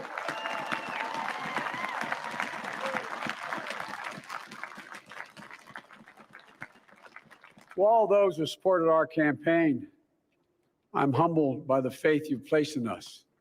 To all those who did not support us, let me say this. Hear me out as we move forward. Take a measure of me and my heart. And if you still disagree, so be it. That's democracy. That's America. The right to dissent peaceably within the guardrails of our republic is perhaps this nation's greatest strength. Yet hear me clearly. Disagreement must not lead to disunion. And I pledge this to you.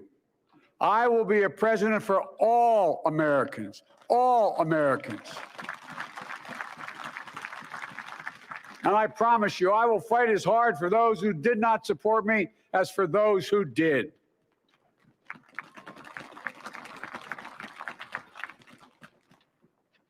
Many centuries ago, St. Augustine, a saint of my church, wrote that a people was a multitude defined by the common objects of their love. Defined by the common objects of their love. What are the common objects we as Americans love that define us as Americans? I think we know. Opportunity, security, liberty, dignity, respect, honor, and yes, the truth. Recent weeks and months have taught us a painful lesson. There is truth and there are lies. Lies told for power and for profit. And each of us has a duty and a responsibility as citizens, as Americans, and especially as leaders. Leaders who have pledged to honor our Constitution and protect our nation, to defend the truth and defeat the lies. Look, I understand that many of my fellow Americans view the future with fear and trepidation. I understand they worry about their jobs. I understand, like my dad, they lay in bed at night, staring at the ceiling, wondering, can I keep my health care? Can I pay my mortgage? Thinking about their families, about what comes next. I promise you, I get it. But the answer is not to turn inward, to retreat into competing factions, distrusting those who don't look like you, or worship the way you do, or don't get their news from the same sources you do. We must end this uncivil war that pits red against blue, rural versus urban, or rural versus urban, conservative versus liberal. We can do this if we open our souls instead of hardening our hearts, if we show a little tolerance and humility, and if we're willing to stand in the other person's shoes, as my mom would say, just for a moment, stand in their shoes. Because here's the thing about life. There's no accounting for what fate will deal you. Some days, when you need a hand. There are other days when we're called to lend a hand. That's how it has to be. That's what we do for one another. And if we are this way, our country will be stronger, more prosperous, more ready for the future. And we can still disagree. My fellow Americans, in the work ahead of us, we're going to need each other. We need all our strength to persevere through this dark winter. We're entering what may be the toughest and deadliest period of the virus. We must set aside politics and finally face this pandemic as one nation. One nation. And I promise you this, as the Bible says, weeping may endure for a night, but joy cometh in the morning. We will get through this together. Together. Look, folks, all my colleagues I serve with in the House and the Senate up here, we all understand the world is watching all of us today. So here's my message to those beyond our borders. America has been tested, and we've come out stronger for it. We will repair our alliances and engage with the world once again, not to meet yesterday's challenges, but today's and tomorrow's challenges. And we'll lead not merely by the example of our power, but by the power of our example.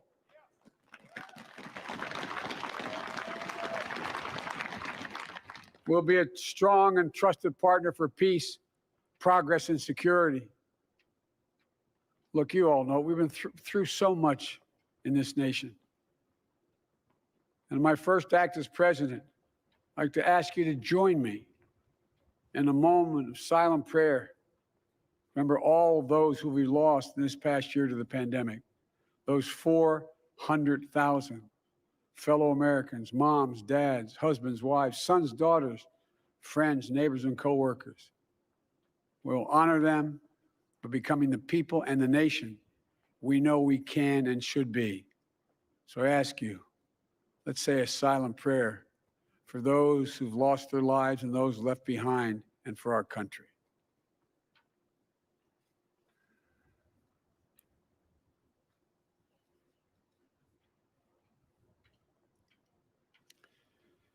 Amen.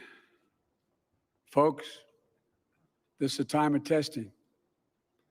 We face an attack on our democracy and on truth, a raging virus, growing inequity, the sting of systemic racism, a climate in crisis, America's role in the world. Any one of these would be enough to challenge us in profound ways. But the fact is, we face them all at once, presenting this nation with one of the gravest responsibilities we've had. Now we're going to be tested. Are we going to step up, all of us? It's time for boldness, for there's so much to do. And this is certain. I promise you, we will be judged, you and I, by how we resolve these cascading crises of our era. We will rise to the occasion is the question. Will we master this rare and difficult hour? Will we meet our obligations and pass along a new and better world to our children? I believe we must. I'm sure you do as well. I believe we will. And when we do, we'll write the next great chapter in the history of the United States of America, the American story. A story that might sound something like a song that means a lot to me. It's called American Anthem. There's one verse that stands out, at least for me, and it goes like this. The work and prayers of century have brought us to this day. What shall be our legacy? What will our children say? Let me know in my heart when my days are through. America, America, I gave my best to you. Let's us add our own work and prayers to the unfolding story of our great nation.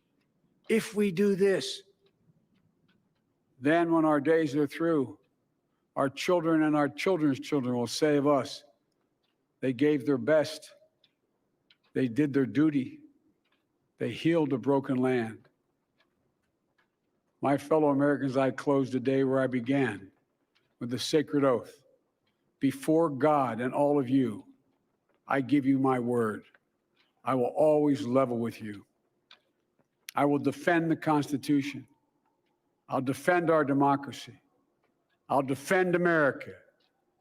And I'll give all of you, keep everything I do in your service, thinking not of power, but of possibilities, not of personal interest, but the public good. And together we shall write an American story of hope, not fear, of unity, not division, of light, not darkness, a story of decency and dignity, love and healing, greatness and goodness. May this be the story that guides us, the story that inspires us, and the story that tells ages yet to come that we answered the call of history. We met the moment. Democracy and hope, truth and justice did not die on our watch, but thrived. That America secured liberty at home and stood once again as a beacon to the world. That is what we owe our forebears, one another, and generation to follow. So, with purpose and resolve, we turn to those tasks of our time, sustained by faith, driven by conviction, and devoted to one another and the country we love with all our hearts. May God bless America, and may God protect our troops. Thank you, America.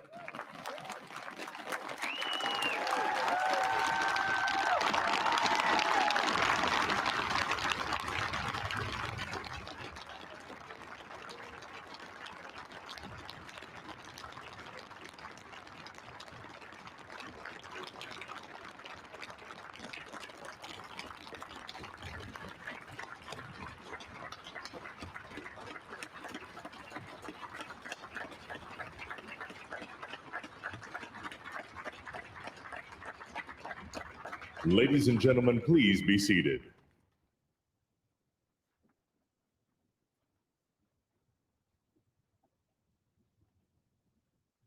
Ladies and gentlemen, please welcome Garth Brooks to perform Amazing Grace.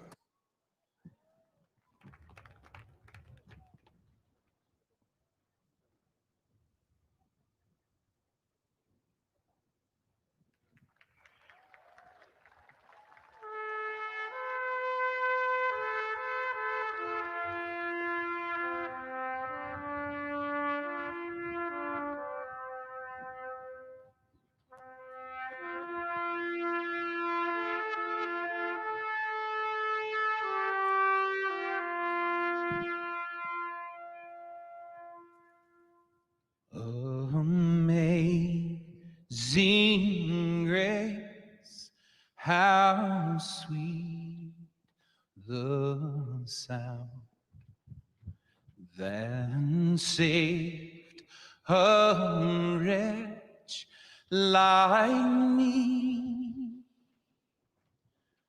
I was lost,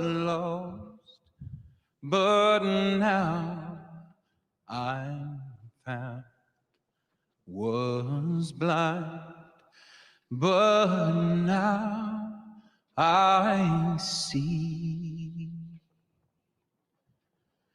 When we've been there 10,000 years, bright shining as the sun, we've no less days to sing God's praise than when we first begun. If I can ask you to sing this last verse with me, not just the people here, but the people at home, at work, as one, united. Amazing grace, how sweet the sound that saved a wretch like me. I once was lost, but now I'm found. Was blind, but now I see.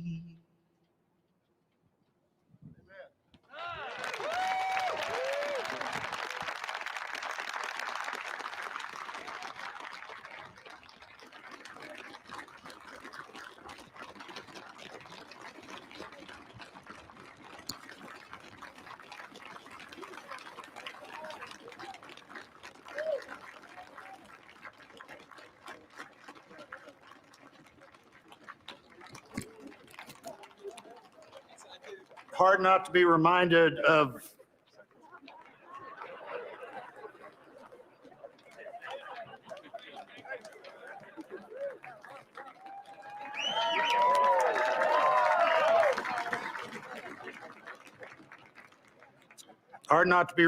President Obama's singing that same song at the Mother Emanuel Church. A song that in our culture is as close to both poetry and prayer as you could possibly come. And we're going to finish with those two things. Let me introduce Amanda Gorman, our nation's first ever National Poet Laureate.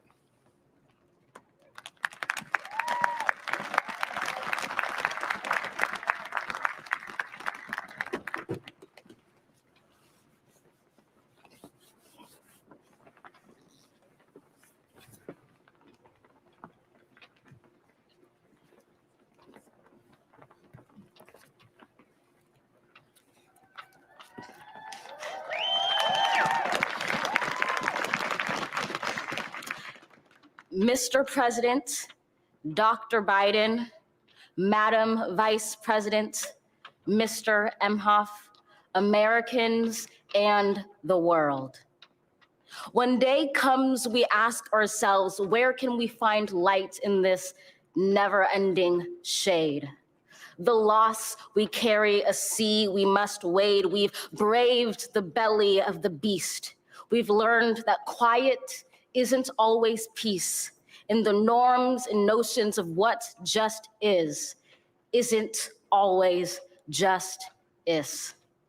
And yet the dawn is ours before we knew it. Somehow we do it. Somehow we've weathered and witnessed a nation that isn't broken, but simply unfinished. We, the successors of a country and a time where a skinny Black girl descended from slaves and raised by a single mother can dream of becoming president, only to find herself reciting for one.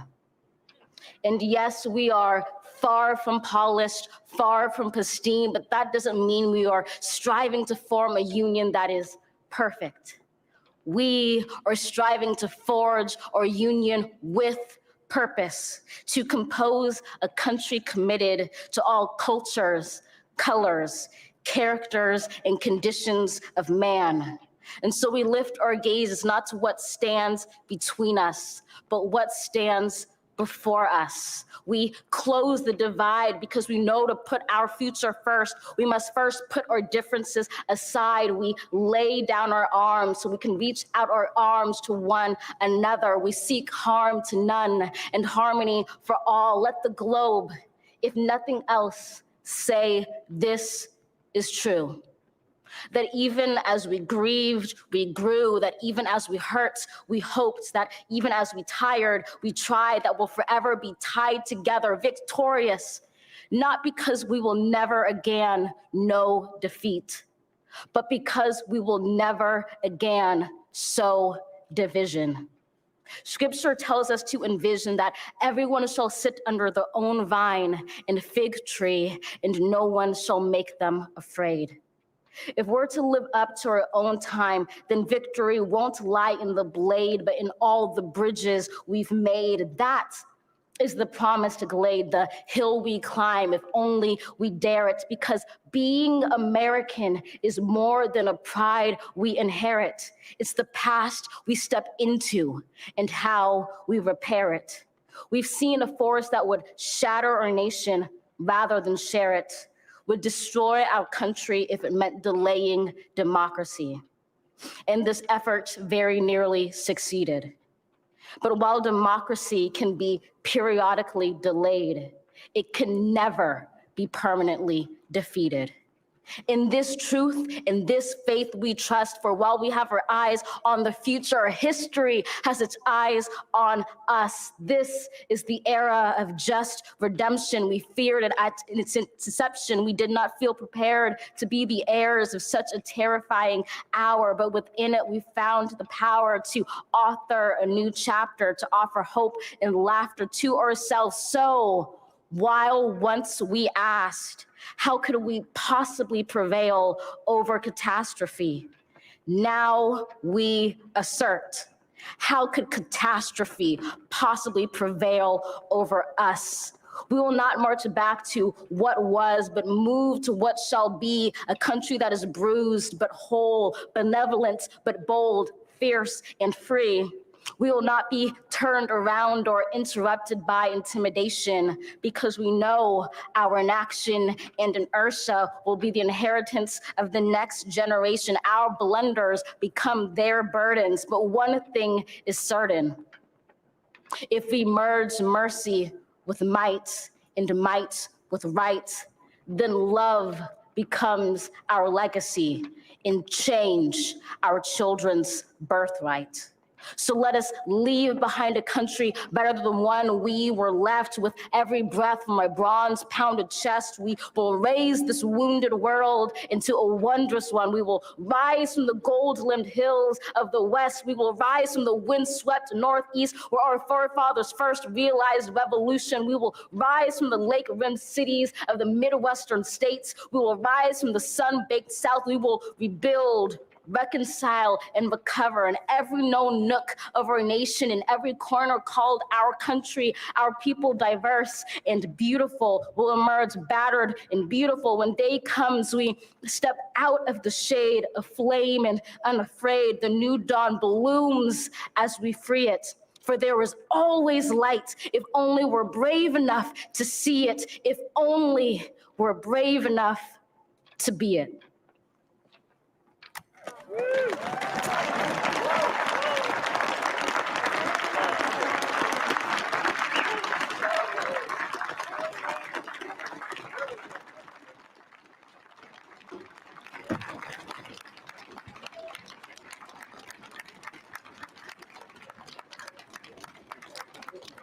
Thank you, Amanda Gorman.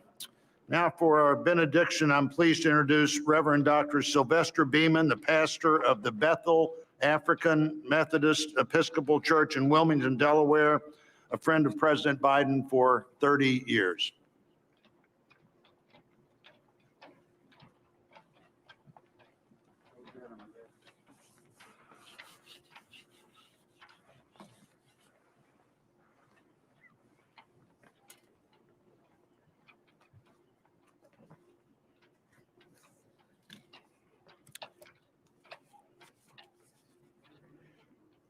As a nation and people of faith gathered in this historical moment, let us unite in prayer. God, we gather under the beauty of your holiness and the holiness of your beauty. We seek your face, your smile, your warm embrace. We petition you once more in this celebration.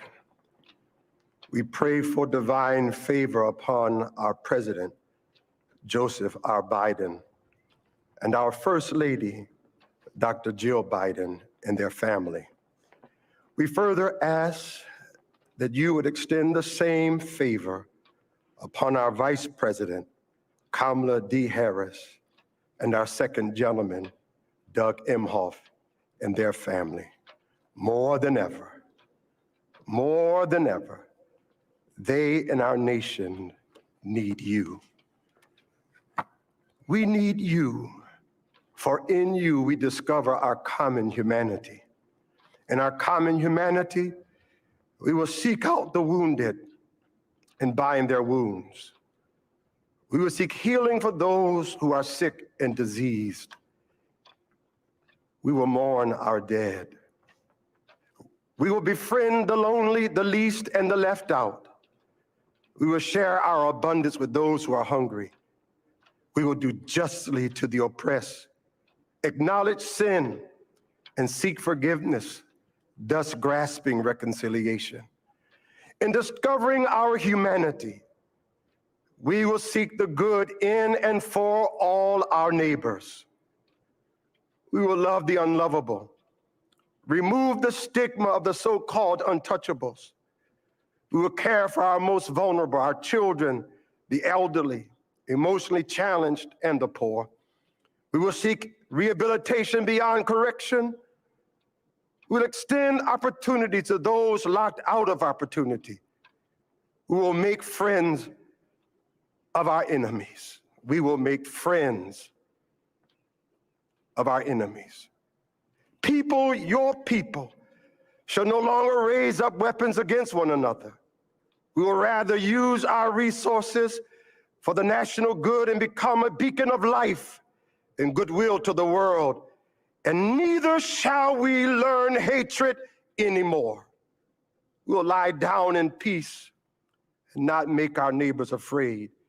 In you, O God, we discover our humanity. In our humanity, we discover our commonness. Beyond the difference of color, creed, origin, political party, ideology, geography, and personal preferences. We'll become greater stewards of your environment, preserving the land, reaping from it a sustainable harvest, and securing its wonder and miracle-giving power for generations to come. This is our benediction, that from these hallowed grounds, where slaves labored to build this shrine and citadel to liberty and democracy, let us all acknowledge, from the indigenous Native American to those who recently received their citizenship, from the African American to those whose foreparents came from Europe and every corner of the globe, from the wealthy to those struggling to make it, from every human being, regardless of their choices, that this is our country. As such, teach us, O God. As such, teach us, O God, to live in it, love in it, be healed in it, and reconcile to one another in it, lest we miss kingdom's goal. To your glory, majesty, dominion, and power forever. Hallelujah. Glory, hallelujah. In the strong name of our collective faith. Amen. Please remain standing as the Armed Forces Color Guard retires our national colors.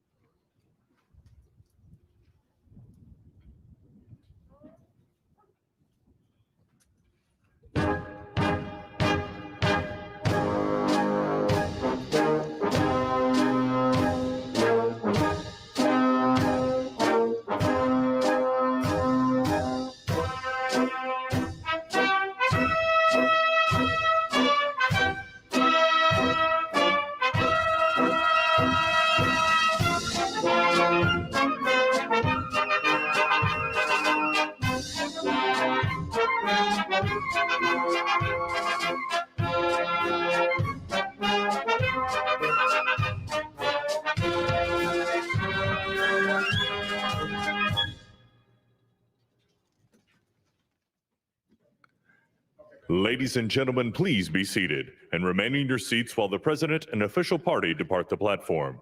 For safety reasons, your ushers will release your section in an organized manner, following the playing of our national march, The Stars and Stripes Forever. Well,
Janet, we really witnessed something today. What did we witness? Janet, we really witnessed something today. What did we witness? Secession, orderly, disciplined. Orderly, disciplined secession. I'd like to make a couple of remarks in terms of Abraham Lincoln. He was quoted 3 times, now not by necessarily President Biden, but from the time the ceremony started. And 2 of the quotes were coming from his inauguration. How about the first youth poet, Amanda Gorham? She was tremendous, using words like rebuild and recovery, but she's awfully skilled in alliteration. Yes, Amanda Gorman's poem, The Hill We Climb, an uplifting moment. Poets have been included in the ceremony since 1961. We were talking a little bit earlier, Robert Frost that year for Kennedy's inauguration read a poem, and it's one of these ways in which this tradition is expanding and contracting, right? There are different things each year, and there are some things that are the same from one to the next, but one constant is the peaceful transfer of power. You know, at times during inaugural ceremonies, you can see things that look regal, and then you have something that was just so common and it just fit. Garth Brooks walking down the staircase and singing Amazing Grace, and when he left, it's as if his horse was hitched on the east side of the Capitol and he rode off. It was just wonderful. You know, the Joint Congressional Committee on Inaugural Ceremonies, Chairman Blunt said, we're witnessing an event both commonplace and miraculous. And I think you just summed it up right there. The commonality that we feel when we see musical performances, when we hear live music, and then this miraculous moment where we see this changeover of power. And it's something which is unique to the United States, this ceremony. Nobody else does anything like this. And nobody else has a live stream feed like ours, because we have cameras in places. Even now. We have cameras in places nobody else does. So we're getting some angles here. You can see the Obamas there. Secretary Chow behind Mrs. Obama, Senator McConnell's wife. That's VP Harris's children just behind them. Cole and Ella. Ella has the decorated shoulders on her jacket. There's Clinton, former President Clinton with the Obamas there as well. And this is the part where everybody gets up and starts to make their way back off the platform, back into the Capitol. We saw VP Harris and her husband going through the crypt a few moments ago. You know, President Biden, within the first sentence or two, used these three words: our determined democracy. That's I thought the that was theme. pointed. Yes. That's the theme of this 59th inaugural ceremonies. That's the theme that the JSEC selected. And a wonderful phrase to encapsulate this: our determined democracy, forging a more perfect union. And a few people made reference to it. You also mentioned how Biden's inaugural speech, he quoted others. And there's so many famous quotes that come to us from presidential inaugural speeches. That's why inaugurations are so important. I mentioned earlier about Thomas Jefferson's quote. What about Andrew Jackson mentioning about government, that it should be for the good of the people, and that the people will direct, and that government should respect the privacy of persons and position. Andrew Jackson. We could go on about FDR. The only thing we have to fear is fear itself. And Lincoln, the better angels of our nature, comes from one of his inaugural speeches. This is a moment where, and they vary in length. We've had long inaugural speeches in our nation's history. We've had short ones. We've had fatally long inaugural speeches. Poor President Harrison, you had to bring that up. President Reagan mentioning, hey, it's not the people that have failed government. It's government that needs to be accountable to the people. And we see President Obama there, who's in his inaugural address, his first one, the remaking of America. There's the poet Amanda Gorman there at the lower right of your screen. And President Obama hugging Lady Gaga. The lady, what a tremendous rendition of the national anthem. An incredible performance. I'm not sure if that was a designer of a dress or an architect that built that dress. That is. She's certainly found something to rival the architecture and the iconography of the Capitol. And I mean, we've talked a little bit about fashion choices, how to stand out in the crowd. Now, you mentioned this. Here we are, the young poet, Amanda Gorman, shaking hands with former President Clinton. Now, you just mentioned Miss Gorman, who has a speech impediment. And Janet, who else has a speech impediment? President Biden. How about Maya Angelou? Maya Angelou, another poet who has spoken. So that's the poet Amanda Gorman in a yellow jacket. And we see Lady Gaga and Michelle Obama hugging here. Well, there'll be a few pictures taken there.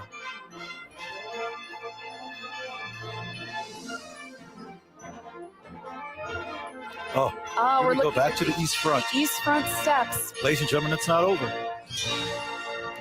What do we mean by it's the departure of Mr. Pence? There's just as many iconic ceremonies that happen after the swearing of the oath as there are before. And there are just as many moments for us to watch and see these behind the scenes perspectives. I believe that's Hillary Clinton there, with the purple scarf.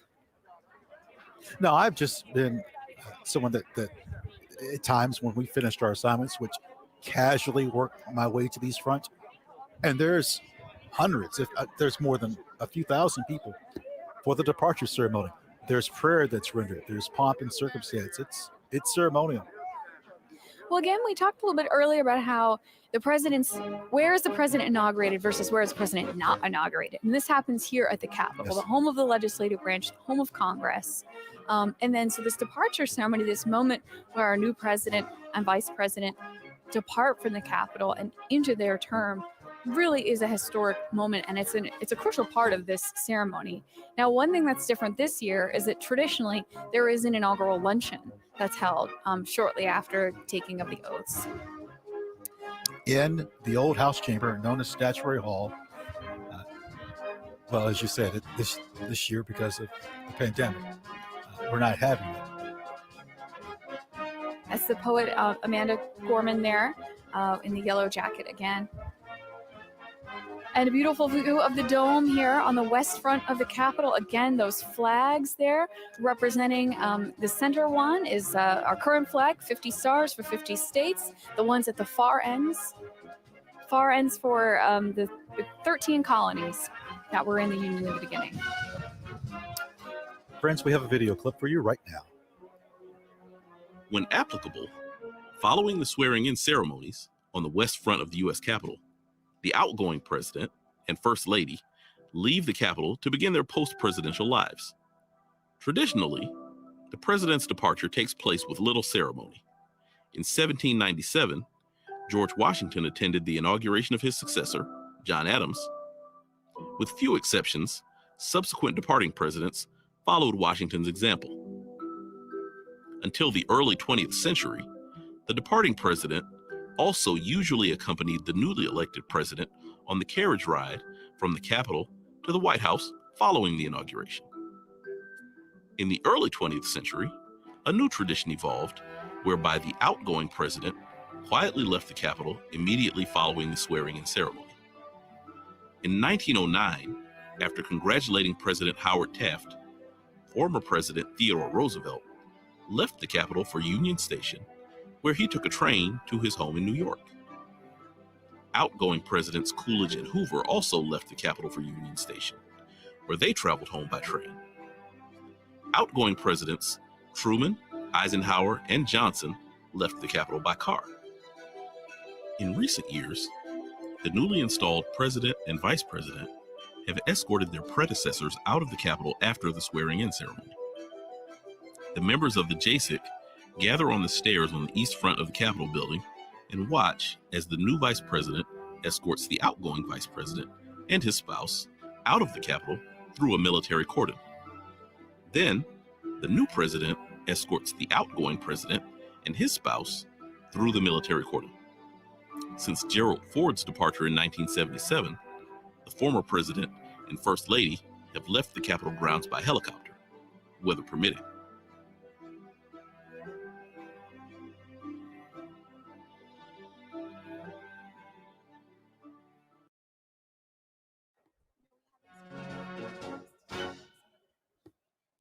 We have these wonderful videos detailing some of the traditions behind our inauguration that we get to show you. And here we are preparing to see the departure going down the east front of the Capitol steps. The members of the Joint Committee are going to line up. VP Harris there in purple, getting ready. They're getting ready to head out the east doors, the rotunda behind them in this shot, and going down through the military cordon and out to the waiting cars. Have we noticed that the weather conditions have improved dramatically? Well, we've had some weather changes today. I take back everything I said in the first hour of the broadcast about the nice snow flurries in there. Then the sun came out. We're really being taken for a ride today. You know, there were blizzard conditions for William Howard Taft's inauguration. They had to hold that one inside as well. Notice who was the lead person out the east front. Eugene Goodman. United States Capitol Police Officer Eugene O. Goodman there. He was the gentleman that you saw in the light-colored coat, acting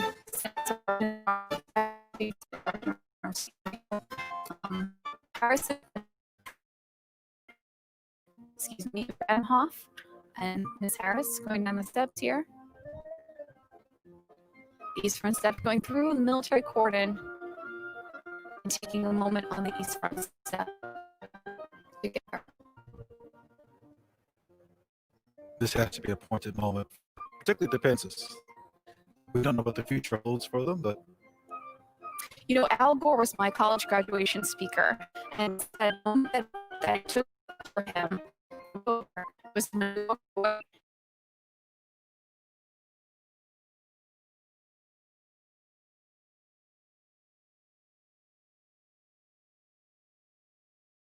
after this moment, and the Secret Service wasn't there, the car was, everything was different right at this moment, and that's when he realized really what the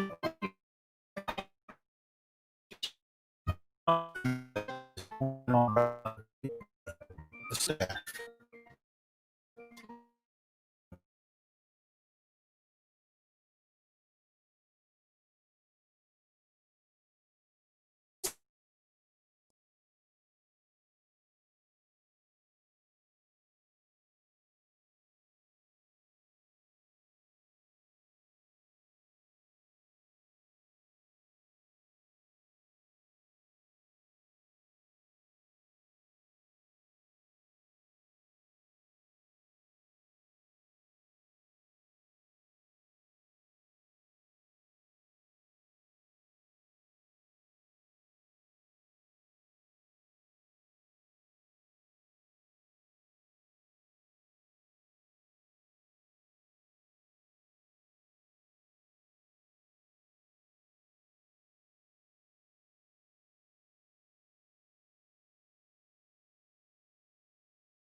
section. Of course, you were just discussing the pediment, the sculpture that's there above the door. Of course, there's no part of the Capitol that's not ornate. Oh.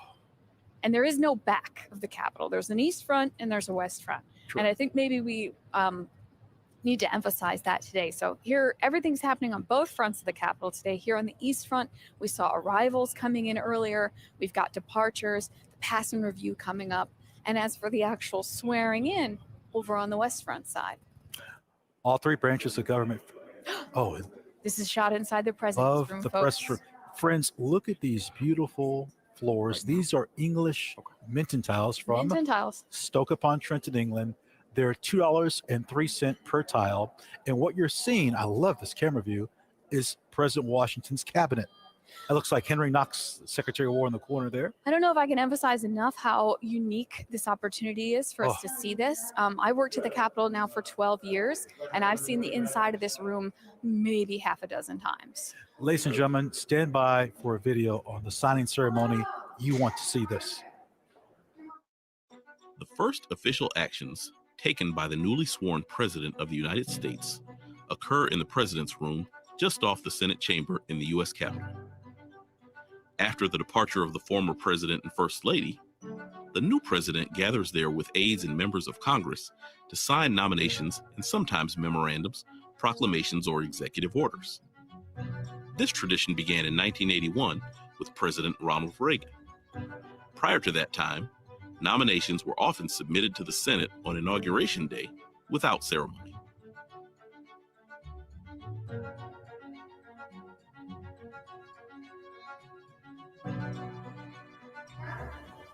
So the president's room is a really special room inside the Capitol, and we're actually not going to be able to show you the moments, some of the moments here that we're recording them for posterity, but they're not necessarily going to be live because of the importance of what happens in this space.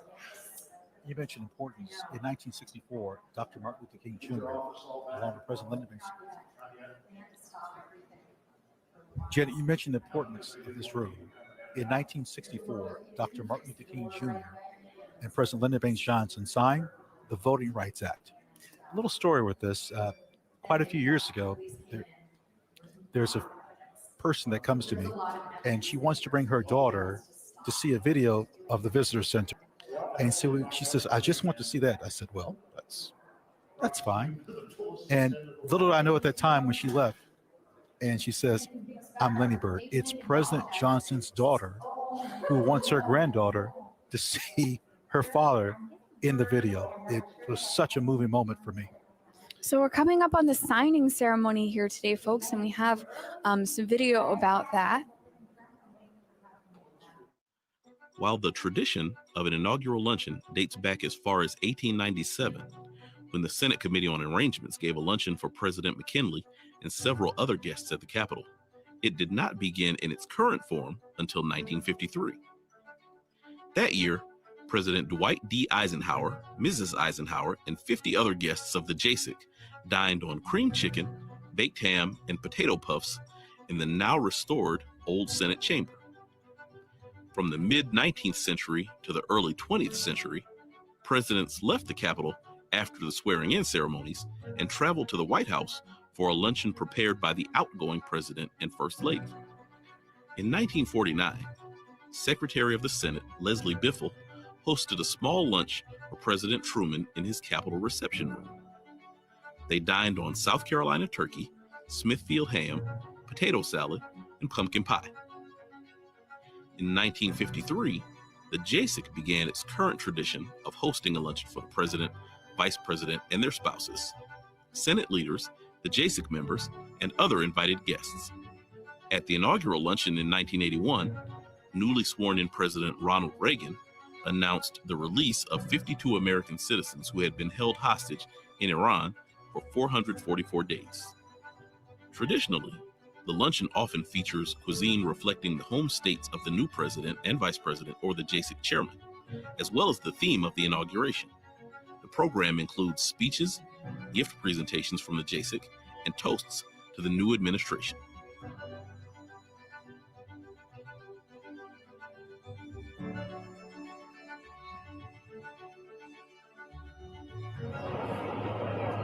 So this is the site of our broadcast today. This is the Russell Senate Office Building. And we discussed a little bit earlier how prior to the early 20th century, the members of Congress didn't have separate offices. They used their desks on the floor of the chambers, House, and Senate, or they used their private homes to store correspondence, research, and all of the paperwork that they deal with legislation. It took some time, but by 1909, we had a building that the senators work out of. And then it's renamed years later after Richard Russell from the state of Georgia. And we're located just outside of the beautiful Kennedy Caucus Room, named after John Fitzgerald Kennedy, Robert Francis Kennedy, and Edward Kennedy. Oh, look at our control room. Yeah, the Kennedy Caucus Room, normally the site of many wonderful ceremonies, but today it is our Mission Control Center. You can see right there our wonderful team putting together this live stream broadcast today. We've got, as we mentioned, we have cameras in a lot of places that other folks don't, so you can see all of our camera feeds up on the screen there. And this is a huge and beautiful room. It's so ornate. It's in the style of Versailles. Mm-hmm. Well, the windows are from France. Now, you could fit a tennis court and maybe half a basketball court here. I mentioned this earlier. There should be an opera performed here. But this is our control center, and we've had over 30 camera feeds throughout the building, throughout the campus, that's giving you this great coverage. You might have heard a collective gasp from Ron and I earlier when we got that camera view inside the president's room, right? Where right now the president and president is being briefed, and then there'll also be in a few minutes a little bit of signing activity happening there. It is a beautiful and ornate room inside the Capitol. There really are no unornate spaces inside this Capitol complex, but these are among some of the most beautiful ones. Our friends from Texas, I think, are making a departure. You know, this Kennedy Caucus Room has been the site of a few hearings. Yeah, a few. The Titanic. Teapot Dome scandal. Well, how about McCarthy hearings? In 1937, this is where President Roosevelt's plan to pack the Supreme Court was discussed. And Watergate hearings. So I don't think this room is not too unfamiliar for a lot of Americans. Well, this might be something which is a point of interest to our audience at home, because they probably picture all of the action happening in the chambers. No. And really, the chambers are where the voting happens and a certain amount of debate. But caucus rooms like this, committee chambers, here we see the Clintons departing there on our screen. Caucus rooms like this, committee chambers, rooms all over the Capitol are where a lot of the action happens. And if you watch hearings on TV, you may notice that you're seeing different spaces than you see when you watch votes. Here comes the Obamas.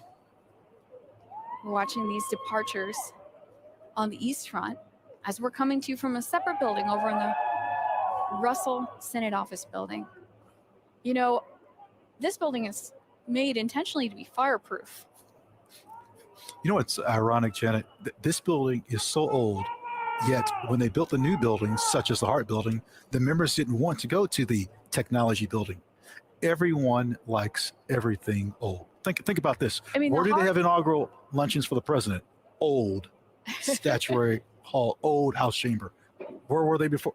Old Senate chamber. No one likes anything new. Yeah, we have a very long memory. I mentioned to you guys in the beginning that the guide service has been part of the story here on Capitol Hill, part of the community since 1876. So when Ron and I talk about old versus new, we really mean that in like a much further reach. If you can imagine this new Hart Senate Office Building he's talking about, it's a little bit older than me, I think. And we talk about the new House chamber, the new Senate chamber. Those are from the late 1850s. The new House chamber received criticism because of artificial air, artificial light. I mean, amazing. Now, the old House chamber we now call National Statuary Hall. That video that we just watched about inaugural lunches showed a lot of photographs that happened there in National Statuary Hall, where that luncheon is traditionally held. And it's the former House chamber. And actually, it's the way the building functions architecturally, it's pretty much a pass-through. It's directly on the route between the rotunda, the Speaker's office, and the House floor. Janet, let's go to another video, please. on March 4th, 1793, Washington gave the shortest inaugural address on record, just 135 words. Every president since Washington has delivered an inaugural address. While many of the early presidents read their addresses before taking the oath, current custom dictates that the Chief Justice of the Supreme Court administer the oath first, followed by the president's speech. William Henry Harrison delivered the longest inaugural address at 8,445 words on March 4th, 1841. John Adams' inaugural address, which totaled 2,308 words, contained the longest sentence at 737 words. In 1921, Warren G. Harding became the first president to take his oath and deliver his inaugural address through loudspeakers. In 1925, Calvin Coolidge's inaugural address was the first to be broadcast nationally by radio. And in 1949, Harry S. Truman became the first president to deliver his inaugural address over television airwaves. Most presidents use their inaugural address to present their vision of America and to set forth their goals for the nation. Some of the most eloquent and powerful speeches are still quoted today. In 1865, in the waning days of the Civil War, Abraham Lincoln stated, "With malice toward none, with charity for all, with firmness in the right as God gives us to see the right, let us strive on to finish the work we are in, to bind up the nation's wounds, to care for him who shall have borne the battle and for his widow and his orphan, to do all which may achieve and cherish a just and lasting peace among ourselves and with all nations." In 1933, Franklin D. Roosevelt avowed, "We have nothing to fear but fear itself." And in 1961, John F. Kennedy declared, "And so, my fellow Americans, ask not what your country can do for you. Ask what you can do for your country."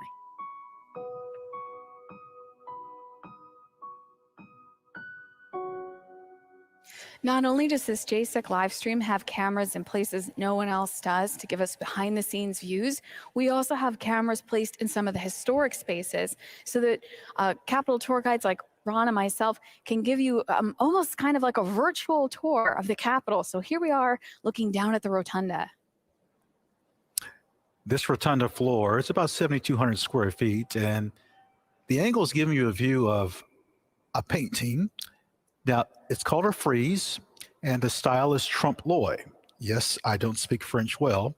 That's French to trick the eye. And then you see this sprawling painting called The Apotheosis of George Washington, painted by a naturalized citizen, Constantino Bermidi, from 1864 to 1865.